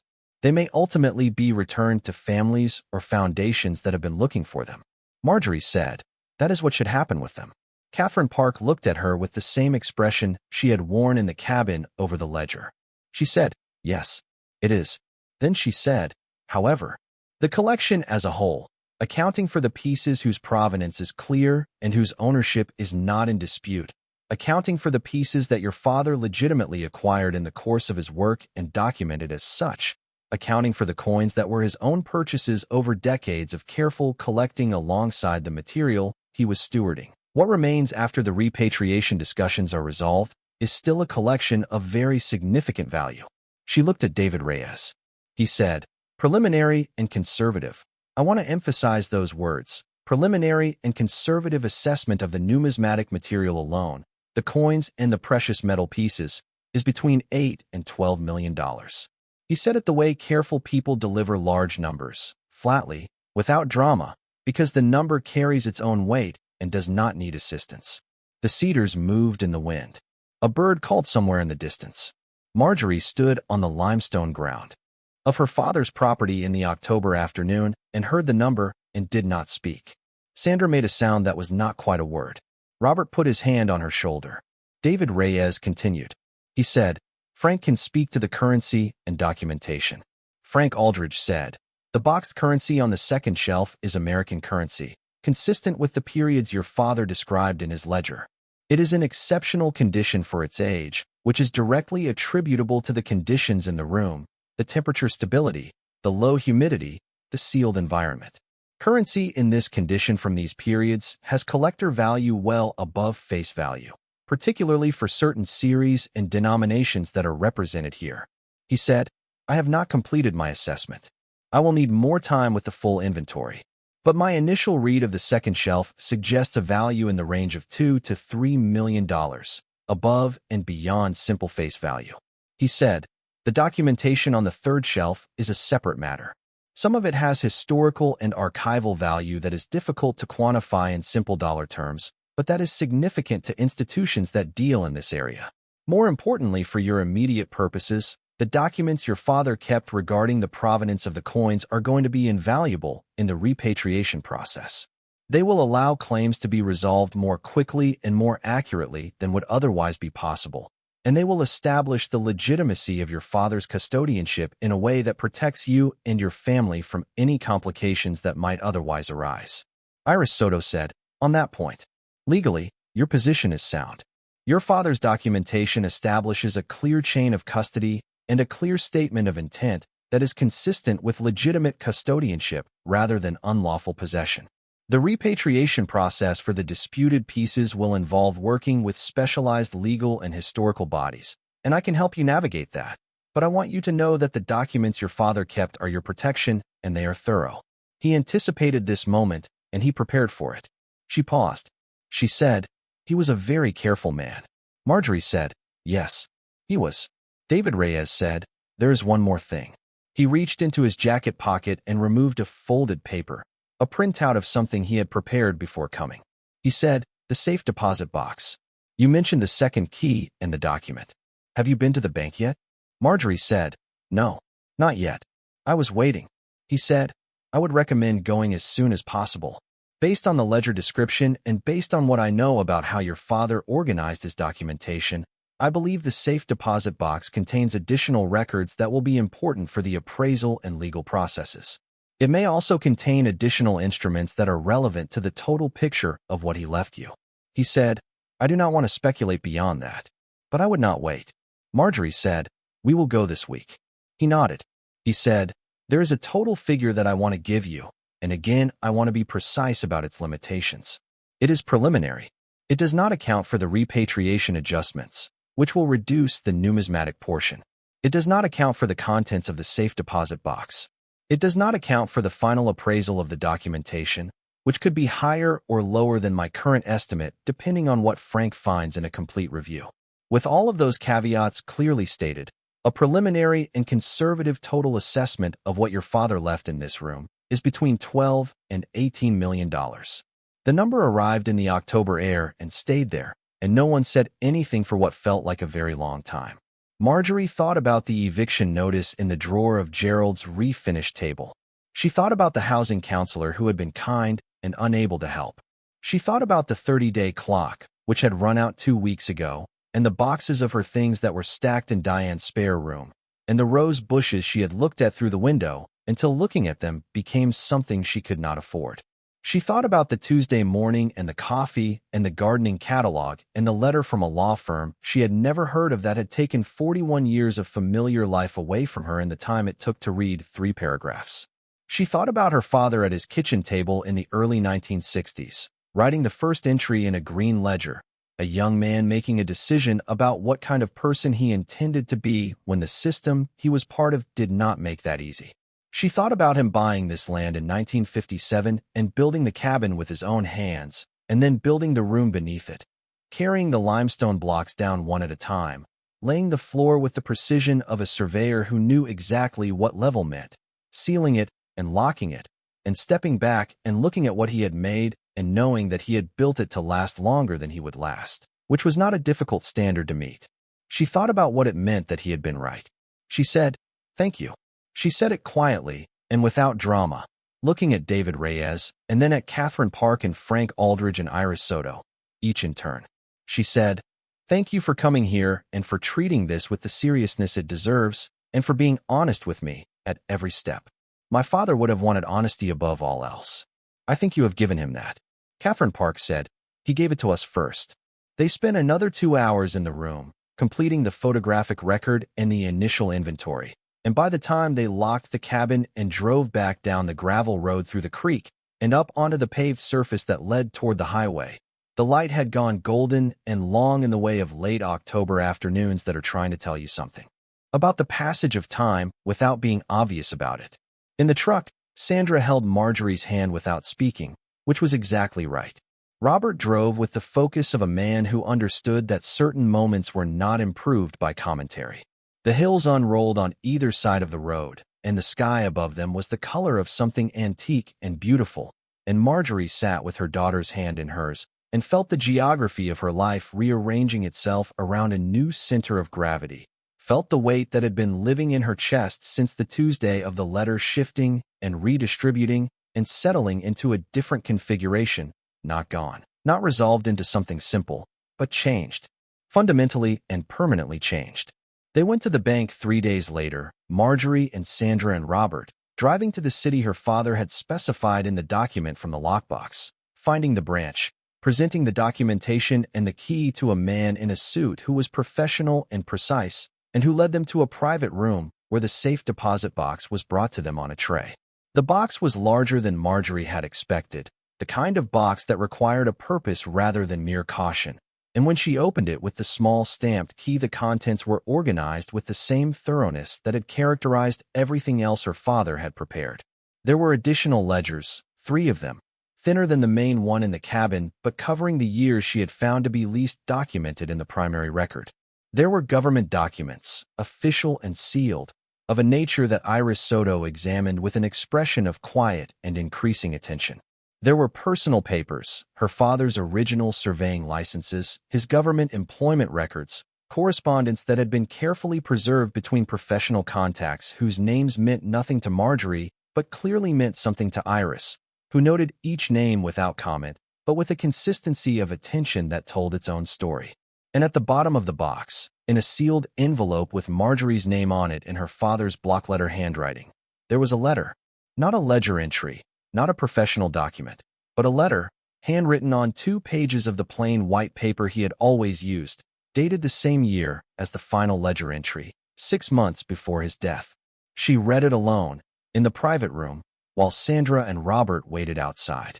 She read it twice, slowly, the way you read something that has been waiting a long time for its moment and deserves the full weight of your attention. He had written, "I have told you in the ledger what this is and how it came to be and what I think you should do with the parts of it that belong to other people. What I have not told you, because ledgers are not the right place for it, is why I chose you and not one of the others. It was not because you are the youngest. It was not because of any judgment about your sisters. It was because you are the one who always treated small things carefully, and I learned long ago that the way a person treats small things tells you everything about the way they will treat large ones." He had written, "I watched you with your students for years, and I saw how you handled the ones who struggled, the ones who sat at the edge of understanding and could not quite reach it, and the care you brought to those particular children was the most honest thing I ever witnessed in a person. You did not rush them. You did not simplify for them. You sat with them in the difficulty and trusted them to arrive in their own time. That is what I needed from whoever would carry this forward. Someone who could sit with something difficult and wait. He had written, I am sorry that I made you wait without knowing what you were waiting for. I am sorry that the right moment required circumstances I could not control and did not want for you. If there had been another way, I would have found it. I looked for another way for a long time. In the end, I trusted that when the right moment arrived, you would recognize it, and you would do what you always do, which is handle it with more care than it probably deserves and more patience than it will ever be able to repay. He had written, You deserve to know all of this during my lifetime. I know that. The silence was the hardest part of all of it for me, and the part one I'm most sorry for. I hope the rest of it makes some small amends. He had written, The cabin is yours and the land is yours, and what is in the room is yours to manage as you see fit, which I mean in every legal and moral sense. I built it for you.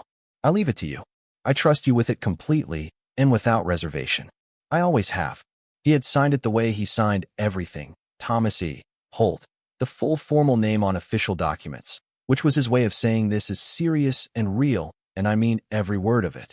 Marjorie folded the letter and put it in her coat pocket, next to the place where the key had been, and sat for a moment in the private room of the bank with her father's words settled into her, finding their place alongside everything else she now carried. Then she straightened in her chair and gathered the contents of the safe deposit box into the order they had been in when she found them, and she went out to where Sandra and Robert were waiting. Sandra said, Well? Marjorie said. He explained himself. It only took him 85 years, but he got there. Sandra looked at her face carefully. She said, Are you all right? Marjorie said, Yes. She said it without qualification for the first time since the Tuesday of the letter, and it was true in a way that did not require elaboration. She was all right. She was more than all right.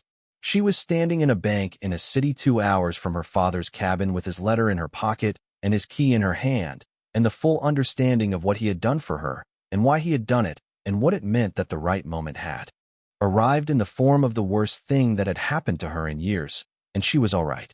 The months that followed were not simple. She had been told they would not be, and she had believed it, and the reality confirmed what she had been told and what she had believed. The provenance process, the careful and painstaking work of tracing the origin of each disputed piece and matching it against historical records and existing claims, took the better part of 8 months and involved institutions on 2 continents and correspondence that passed through Iris Soto's office in volumes that justified the size of the briefcase she had carried to the cabin. Marjorie participated in every stage of it, not because she was required to, but because she believed it was the right thing to do, because her father had built the documentation and she intended to honor what he had built by seeing it through to the purpose he had designed it for. Several of the coins on the first shelf were identified as belonging to collections dispersed from families in Central Europe during the years of the conflict. The documentation her father had preserved was sufficient in most cases to establish the connection clearly, and the repatriation of those pieces was handled with the cooperation of institutions that had been working on such cases for decades and were accustomed to the complexity, but not, as Catherine Park told Marjorie during one of their many conversations that year, accustomed to documentation this thorough arriving alongside the pieces themselves. That detail, the fact that her father had kept the records and kept them with the collection, shortened the process considerably and allowed restitution to happen in months rather than the years that similar cases sometimes required. The families who received notification of the recovery responded in various ways, some through lawyers, some through personal letters, some through the foundations that had been established in their names to pursue exactly these kinds of claims. Marjorie read every communication that came to her personally and responded to each one. There was a letter from a woman in Vienna whose grandmother had owned 3 of the coins and who had spent her adult life working on the recovery of her family's dispersed property. The letter was long and detailed and contained, near its end, a paragraph that Marjorie read more than once. The woman had written that the most extraordinary aspect of this particular recovery was not the coins themselves, but the existence of records kept by the person who had been their custodian, records that showed a moral seriousness she had not expected to encounter in the context of assets that had passed through so many hands before arriving where they were. She said that she was grateful to Marjorie and grateful, through her, to the man who had kept faith with something he did not have to keep faith with, over a period of time that most people would find impossible to sustain. She said she would like to visit the cabin if that was ever possible. Marjorie wrote back and said yes. The formal appraisal, completed after the repatriation adjustments, arrived in a document that Iris Soto presented to her at a meeting that also included the accountant Robert had engaged, a tax specialist he had identified through professional connections, and a financial advisor who had been briefed on the situation in sufficient detail to give useful guidance without being overwhelmed by the particulars. The final assessed value of what remained after the repatriation process was resolved, the coins whose provenance was clear and undisputed, the currency, the documentation, and the contents of the safe deposit box, came to just over $14 million. 14,200,000 and some thousands. The sum thousands being a quantity that Marjorie noted abstractly and did not attempt to hold in her mind alongside the larger number, because the larger number was already testing the capacity of her imagination without assistance.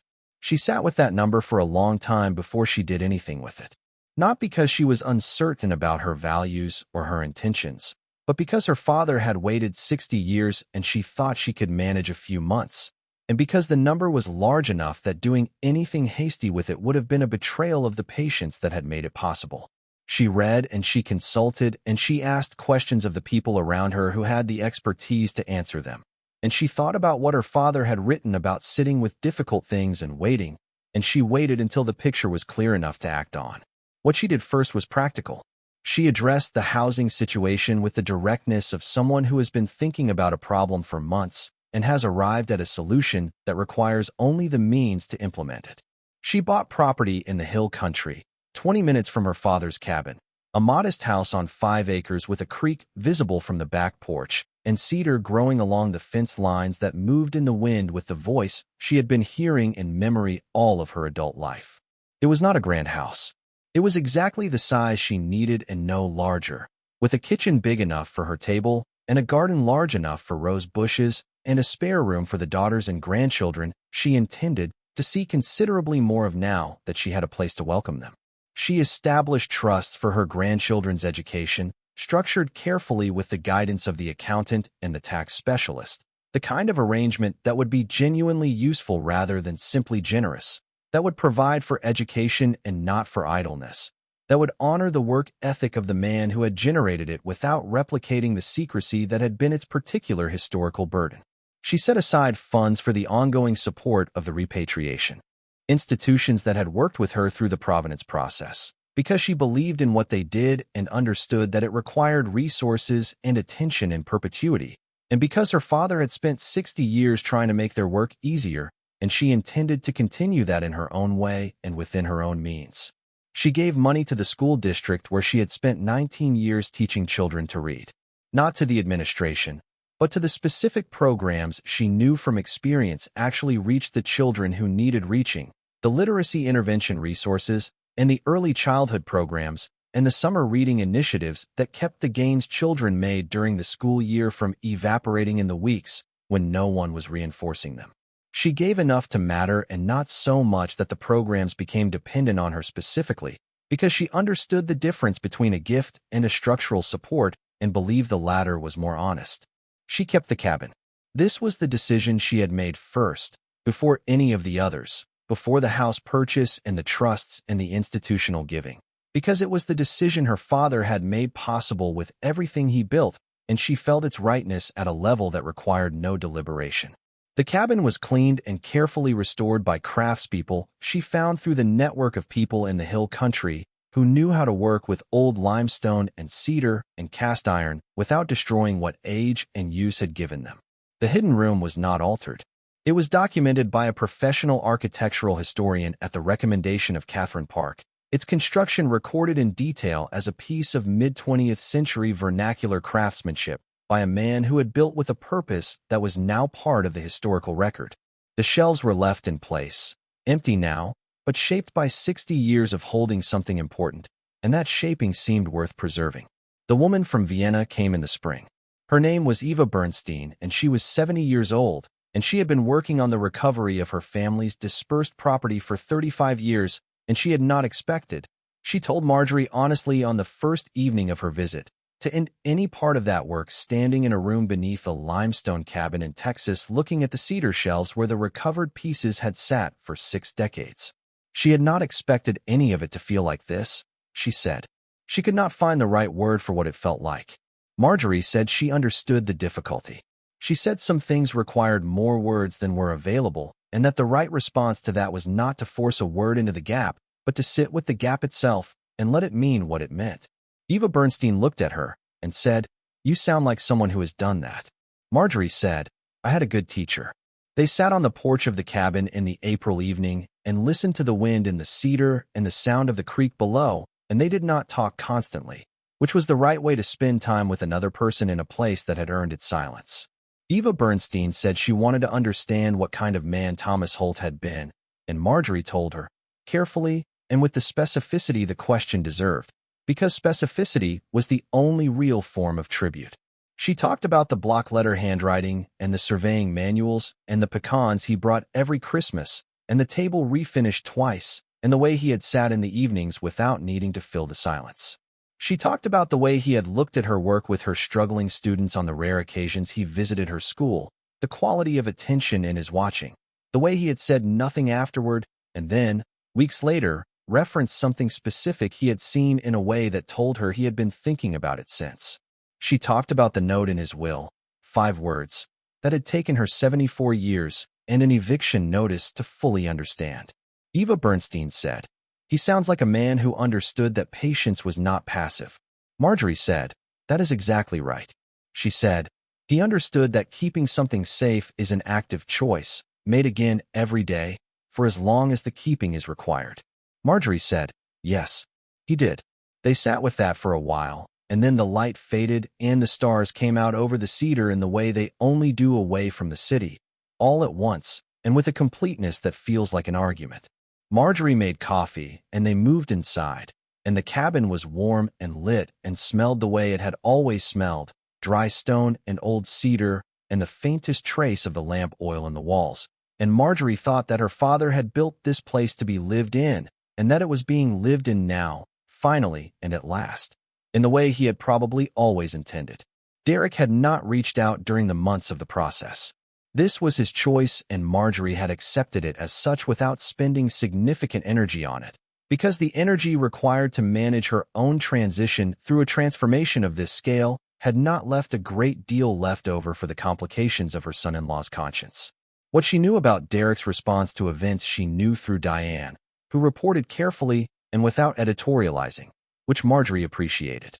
She was told that Derek had learned about the discovery from Diane in the weeks after the initial appraisal, and that his response had moved through several phases in the months that followed, each phase less comfortable than the last, as the scope of what he had done to a 74-year-old woman with a fixed income and a cardiologist she visited every 6 weeks came into progressively sharper focus against the reality of what her father had left her and what it meant that she had been forced to find it in the specific circumstances in which she found it. He sent a letter eventually. Marjorie read it once and set it aside and did not respond immediately, not out of cruelty, but because she was not yet certain what she wanted to say, and she had learned, from her father's example, if not from the natural inclinations of her own temperament, that the things worth saying were worth waiting for until you were certain of them. She thought about what he had done and about the difference between understanding a choice and excusing it, and about the role that desperation plays in the decisions people make when they cannot see another way. She thought about the people who had handled her father's coins before he took custody of them, the people who had made choices she could not excuse even when she could understand the circumstances that produced them. She did not excuse Derek, but she thought about what it meant to spend the rest of her life in opposition to the person her daughter had chosen and what that cost would ultimately be measured in. And she thought about the grandchildren she had set aside trusts for, who were not responsible for their father's decisions, and who would grow up in the understanding of what their grandmother had built and what their great-grandfather had kept safe, and who would inherit from that story, however indirectly, some understanding of what patience and integrity looked like across the long arc of a life. She thought she wanted them to know her. She thought that mattered more than the satisfaction of a sustained refusal. She wrote him back. The letter was not warm, because warmth was not what honesty required. It was direct, and it was clear, and it said what she needed it to say, which was that she understood the pressure he had been under, and that she did not believe understanding and forgiveness were the same thing, and that she expected honesty going forward, not performed remorse, but actual behavioral honesty of the kind that was demonstrated over time rather than declared in a letter. She said that for Diane's sake and for the grandchildren's sake, she was willing to rebuild something, but that what was rebuilt would be different from what had existed before, and that pretending otherwise would be an insult to both of them. He wrote back and agreed to everything she had said. She thought it was possible he meant it. She decided to act as though he did. Diane visited the cabin for the first time in the early summer. They had spoken many times in the months between the discovery and that visit, and the conversations had been the work of two people rebuilding a bridge that had not been destroyed but had been severely stressed, the careful work of people who loved each other and were trying to be honest about the damage without using the damage as a weapon. Marjorie had found that she was better at this than she would have predicted, which she attributed to the fact that the discovery of what her father had left her had given her enough security that she did not need to extract anything from the relationship with Diane, did not need compensation or acknowledgement or the satisfaction of being understood. She could afford, in the most literal sense of that expression, to be generous. She thought her father would have recognized the irony in that, and would have approved of it. When Diane stood on the porch of the cabin for the first time, looking out at the cedar and the creek below and the sky above the hill country that was the particular shade of blue that belonged specifically to late June mornings in that particular landscape, she was quiet for a long time. Then she said, "He built this himself." Marjorie said, "Every stone." Diane said, "It's beautiful." Marjorie said, "Yes. I'm only just beginning to understand how beautiful." Diane turned and looked at her mother, and her expression was the one Marjorie had been waiting for without knowing she was waiting for it.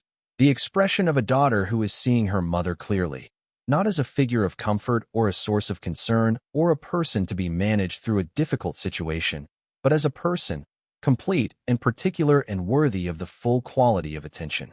She said, "Mom, I'm so sorry." Marjorie said, "I know." Diane said, "What he did. What I allowed. I think about it every day." Marjorie said, "I know that too." She said, "I think the thinking about it every day is the right response. I don't want you to stop. I just don't want it to be the only response." Diane said, "What should the other response be?" Marjorie said, "Come inside." She said, "I'll make coffee, and we'll sit at the table, and I'll tell you everything your grandfather wrote in the ledger. All of it. And then I think you'll understand what the other response is." They sat at the table, her father's table, the one he had built himself with the same hands that had built the cabin and the room beneath it, and Marjorie talked for 2 hours without stopping, telling her daughter the story of Thomas Elroy Holt in the fullest version she now had. The surveyor and the soldier and the careful keeper and the patient man who had looked at his youngest daughter's way of sitting with struggling children and decided she was the one who could be trusted with something that required exactly that kind of sitting and waiting and care. She told Diane about the coins and the currency and the documents, and what the provenance process had involved, and what it had returned to the families who had been looking for it. She told her about Eva Bernstein and the spring evening on the porch, and the conversation about patience as an active choice. She told her about the letter in the safe deposit box, and the 5 words in the will, and what it had taken to finally understand them. Diane listened to all of it the way Marjorie had always hoped she would listen to things that mattered, with the whole of her attention, her hands around her coffee cup and her eyes on her mother's face, not trying to get ahead of the story or organize it while it was still being told, but simply receiving it, which was the most generous form of attention one person could offer another.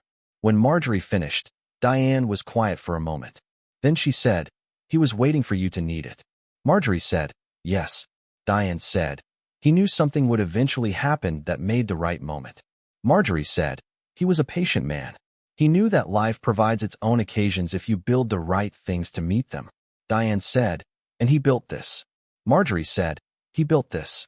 They sat together in the cabin in the June morning with the cedar visible through the open shutters and the sound of the creek below carrying up on the warm air, and what passed between them in that sitting was not a resolution exactly, not the neat closing of something that had been open, but something more honest than resolution. An understanding between two people that the story they were part of was larger than the painful chapter they had recently lived through, and that the larger story was a good one, worth being in, worth the work required to stay in it.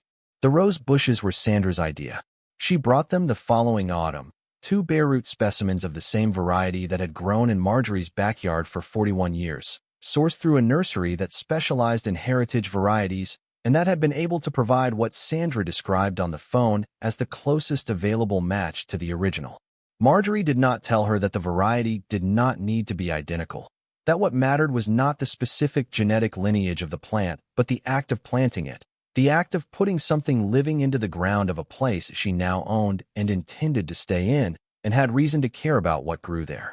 She let Sandra find the nursery and source the specimens and drive them up in the back of Robert's truck and arrive with dirt under her fingernails from handling them the way the nursery had recommended. And she let Sandra choose the spot near the east side of the porch where the morning light was right. And she knelt beside her eldest daughter in the October ground of her father's property and put her hands in the soil and planted the roses and thought about the particular quality of hope that is expressed not through words, but through the act of putting something in the ground and expecting it to grow. She was 75 now. The birthday had passed quietly, the first birthday spent in a place that was entirely and unconditionally hers. The first birthday not spent managing around someone else's arrangements or requirements, or the particular weight of belonging somewhere on terms that were not fully her own. She had spent it on the porch of the cabin in the morning, with coffee and the cedar and the sound of the creek and the ledger open on her lap to the final entry, the one she returned to with the frequency of someone touching a compass point to confirm their orientation. The key was always hers. He had only been holding it until the right moment. She thought he had been right about the moment. She thought it had been the right one after all, though it had not announced itself as such when it arrived, had not come wearing the clothes of an opportunity or a revelation, but the ordinary clothes of loss and urgency, and the specific vulnerability of a woman who had run out of options and was sitting in a kitchen that no longer legally contained her, turning over an envelope that had been sitting under a gardening catalog, not knowing that what she was about to read was the key that opened everything. The land was hers. The cabin was hers. The room beneath it, now empty and documented and part of the historical record, was hers. The story of the man who had built all three, the story she now knew in its fullness, was hers in the way that stories about the people who shaped us are ours, not possession exactly, but inheritance in the deepest sense, the inheritance not of objects, but of understanding, of knowing the particular shape of a life, and what it was organized around, and what it was willing to pay, and what it was not. She thought sometimes about the housing counselor who had been kind and unable to help, and about the senior housing waiting list that had extended beyond the available time, and about Sandra's brisk catalog of the cabin's deficiencies delivered over the phone on the night she said she was going anyway. She thought about the rutted gravel road and the creek crossing at low water and the old wooden chair on the porch with its paint long since surrendered to the weather, and about standing at the locked door with the key in her hand in the cold March wind 11 years ago, unable to go in. She thought that some doors required the right circumstances to open, and that the right circumstances were not always what you would have chosen if you had been given the choice, and that this was perhaps the point, that the things worth finding were sometimes guarded not by locks, but by the particular form of readiness that only certain experiences could produce, and that her father had known this in the way that patient and careful people know things, not through dramatic revelation but through the slow accumulation of a life spent paying attention. She stood up from the porch chair on a November morning, the kind of cold, clear morning that arrives without apology and asks nothing of you except to be present in it, and she looked out at the cedar and the sky and the ground of her father's land that was now her land, and she felt the October wind move through the trees with the voice that had been the soundtrack of her best summers and her earliest memories of what it meant to be alive and to belong somewhere, and she breathed it in without reservation, without the brace quality of breathing that comes when you are not sure how long what you have will last. It would last. She had built nothing herself, not yet, but she intended to, and she knew now from the evidence of a man who had built very well that the things you build with patience and seriousness and the full weight of your intention do not require drama to endure. They require only that someone tends them. She intended to tend this. She had been taught by the best possible example that tending was enough, that tending over time was the most powerful act available to a person who wanted something to last, and she was her father's daughter in exactly this, and in every way that mattered.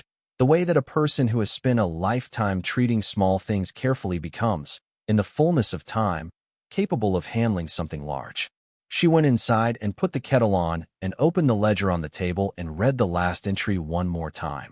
The way you read something that has become a kind of prayer, not because you have forgotten it, but because the reading itself is the point, because some things deserve to be returned to again and again, not for new information, but for the reminder they carry of what is real and what is worth holding on to. The key was always hers. She turned the page. The man who knocked on the cabin door the following March was in his late 80s, which Marjorie could see from the porch before she opened it. He was thin in the way of men who have worked outdoors their entire lives, the kind of thinness that is not frailty but reduction, a life's worth of unnecessary material worn away until only what is essential remains. He wore a canvas jacket that had been washed too many times to hold its original color and a hat of the kind that had not been fashionable for 50 years, which meant he had never bought it to be fashionable and had simply worn it because it kept the sun off his neck, and he saw no reason to stop. He carried a jar of honey in one hand, the glass still carrying the warmth of whatever surface he had been driving with it resting on, and when Marjorie opened the door he held the jar up and said, "I heard Thomas Holt's daughter was living up here now. I thought I should come by." His name was Lawrence Pruitt, and he had farmed the property adjoining her father's land for more than 60 years. He had known Thomas Holt from the time the cabin was being built, had occasionally helped him haul limestone from the lower field when Holt's truck could not carry the load alone, had spent a dozen summer evenings over the years sitting on the porch of this very cabin drinking coffee from the same cast-iron percolator that still sat on the stove inside, and had last seen him 3 years before his death, when Holt had driven the gravel road out to Lawrence's house with a bottle of bourbon and the manner of a man settling accounts before a journey. Lawrence Pruitt said he had wondered, over the years, what Thomas was doing up here all that time. He said he had always had the impression that the cabin was more purposeful than it appeared, though he could not have explained what he meant by that at the time and had never pressed on it because Thomas Holt was not a man you pressed.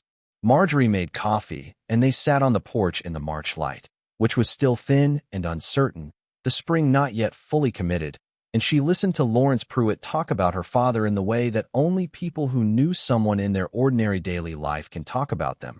Not the significant moments or the defining gestures, but the small and recurring ones. The texture of a person as they actually were rather than as they might be summarized.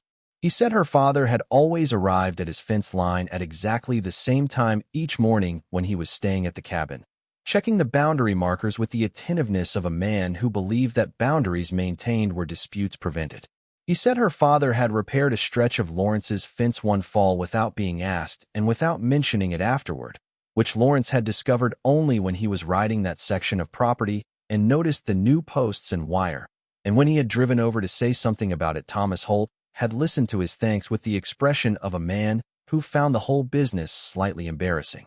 He said her father had the rarest quality Lawrence had encountered in a neighbor in 60 years of farming, which was that he never needed anything from you, and that his not needing anything made him capable of giving things freely, without the weight of expectation that made so many gifts feel like debts in different clothes. Marjorie listened to all of this and felt the particular emotion of learning something true about a person you loved from someone who had no stake in the telling, someone who was offering the information purely because it was true and because it seemed to want saying. She thought about what Lawrence had just described and recognized it as the same quality she had seen in her father's relationship with the room beneath the cabin, the same capacity to hold something without needing it to be acknowledged, to give without requiring the giving to be visible. She had always known her father was that kind of man.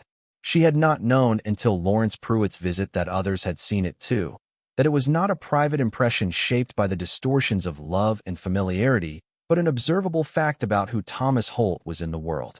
She told Lawrence some of what she had found, not all of it, but enough. She told him about the room and about the ledger and about what her father had been keeping and why. She did not tell him the numbers because the numbers were not the point of the story, and she had learned to be deliberate about when and whether they entered a conversation. Lawrence listened without interrupting, holding his coffee cup in both hands in the way of a man who is giving his full attention to something. And when she finished, he was quiet for a long moment. Then he said, "That explains the year he built the floor." Marjorie said, What do you mean? Lawrence said. I helped him carry limestone the summer he was building the cabin walls. We'd go down to the lower field in the mornings and load the truck. He was particular about the stone, wouldn't take a piece that wasn't the right dimension or the right surface. Took longer than it needed to, but the walls came out straight. He paused. He said, then there was a summer about 3 years later when he came up here for 6 weeks, and I didn't see him once. Not at the fence line, not on the road. He had materials brought in. I could hear the trucks, but he didn't stop by, and I didn't ask. When I did see him again, he looked like a man who had finished something. That was the only way I could have described it at the time. He looked finished. Marjorie said, 1961. That would have been 1961. Lawrence said, that sounds right. He took a long sip of coffee. He said, I always figured he was a man with a larger life than most people knew about. Some men are like that. The size of a life doesn't always show on the outside.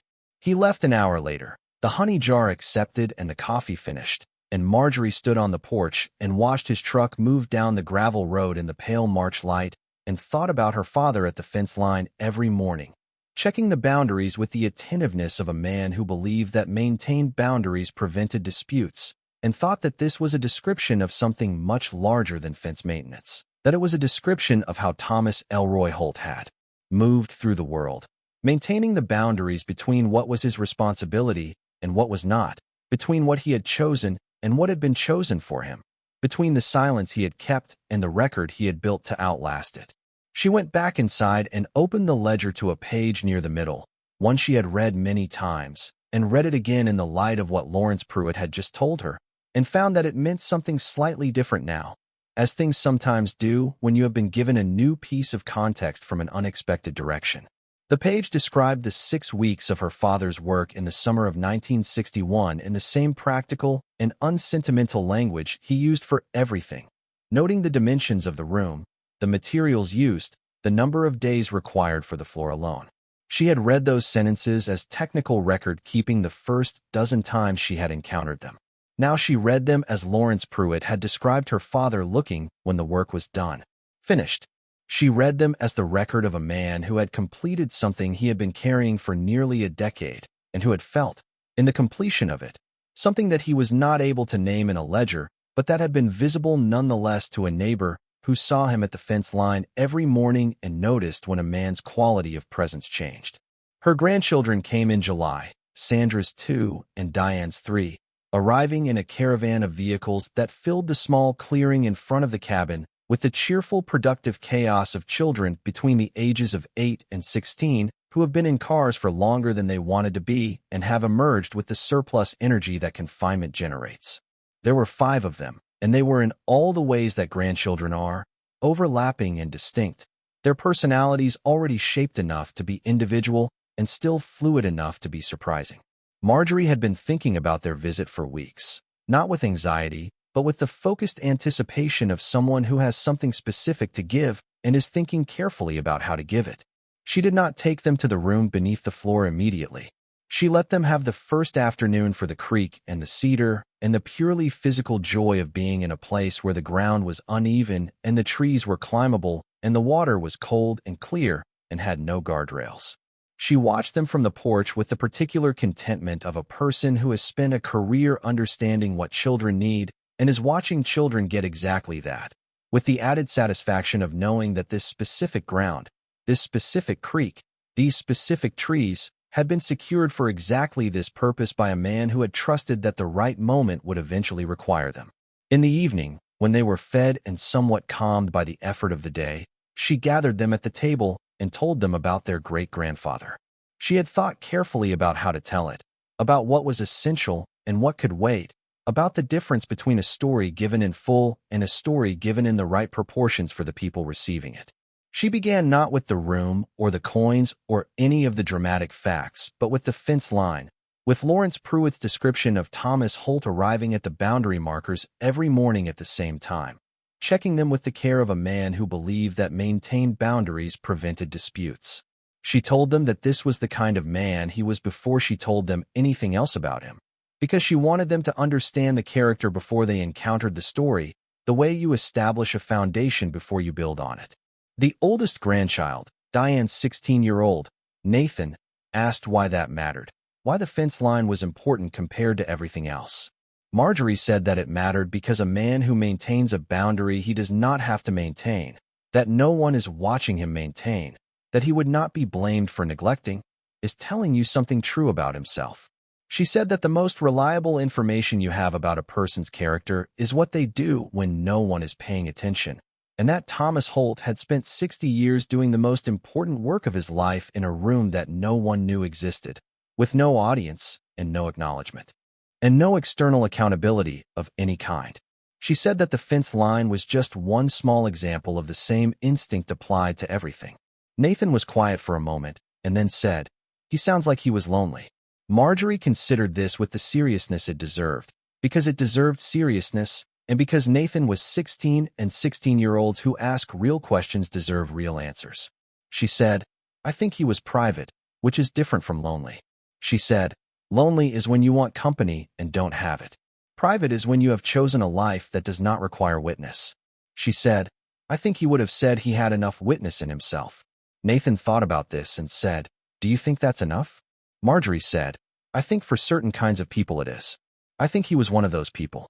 She said, "I am not sure I am, which is part of why I am telling you all of this instead of keeping it in a ledger." The youngest grandchild, Sandra's 8-year-old, a girl named June who had her great-grandmother's coloring and her great-grandfather's quality of paying close and quiet attention to things, asked if she could see the room. Marjorie said yes. She took them all down, one at a time, into the empty space beneath the cabin floor, letting each one stand at the bottom of the 12 steps and look at the cedar shelves in the beam of the lantern and be quiet for as long as they needed to be quiet. She did not tell them what had been on the shelves while they were standing in the room. She waited until they were back upstairs, back at the table with the remnants of dinner still in front of them, and then she told them in the same measured way she had taught generations of children to read, starting with what was known and building carefully toward what was more complex, not rushing the understanding, but trusting it to arrive in its own time. June asked, when Marjorie had finished, whether the room was sad now that it was empty. Marjorie thought about this for longer than she usually took to answer a child's question. She said, "No." She said, "I think it's the right kind of empty. The kind that means something was there and has been moved to where it belongs. Like a house after a family has grown up and gone off to live their own lives. It's not sad. It's complete." June seemed to accept this. She said, "Can I come back?" Marjorie said, "You can come whenever you want to come." She said, "This is yours too.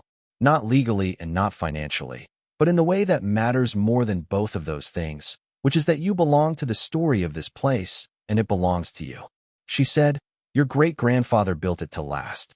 Part of what it was built to last for is you."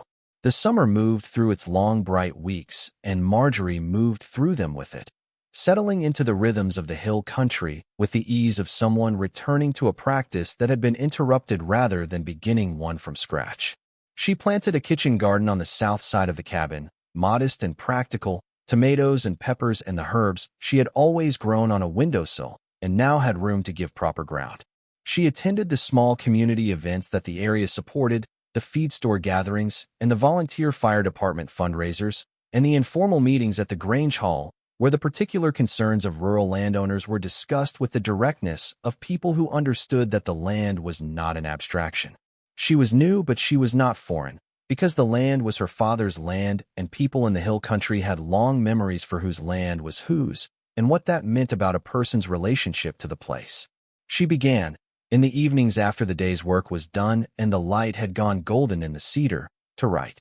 Not a ledger, not a formal record, but something less structured and more personal, the kind of writing that does not know what it is until it has been doing itself for long enough to reveal its shape. She wrote about her father and about the cabin and about the discovery and about what it had meant, but she also wrote about the Tuesday morning and the gardening catalog and the coffee and the 41 years of a life built in a house she had signed away without understanding what she was signing. She wrote about Gerald and about the table refinished twice and about the rose bushes, which were growing now in the new ground beside the porch with the reliable determination of plants that have been properly established and given what they need and left to do what they were always going to do. She wrote because she thought the story deserved more than a ledger and more than an official record, and more than the professional documentation that had been produced in the course of the appraisal and the provenance process. She thought it deserved the specific and personal weight of a voice that had been inside it, that had carried the key in a coat pocket for 11 years without knowing what it was waiting for, that had stood at a locked door in a cold March wind and been unable to go in, and then, when the right moment arrived, had put the key in the lock and turned it. She did not know yet what the writing would become. She did not need to know.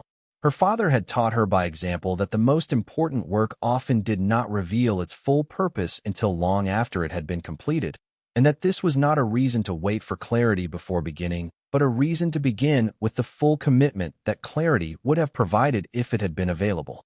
She wrote in the evenings and let the writing be what it was, which was the act of a woman who had learned something large and true and was trying to find the language adequate to contain it, not for herself alone, but for the granddaughter who had asked if she could come back, and for the great-grandchildren who did not yet exist, but who would one day sit at this table and want to understand where they came from, and what the people before them had done with their lives and why. She thought her father would have recognized this impulse and approved of it. He had been a ledger man himself, a keeper of records, a person who understood that writing things down was not an act of vanity, but of responsibility, a way of ensuring that what mattered survived the limits of any individual life.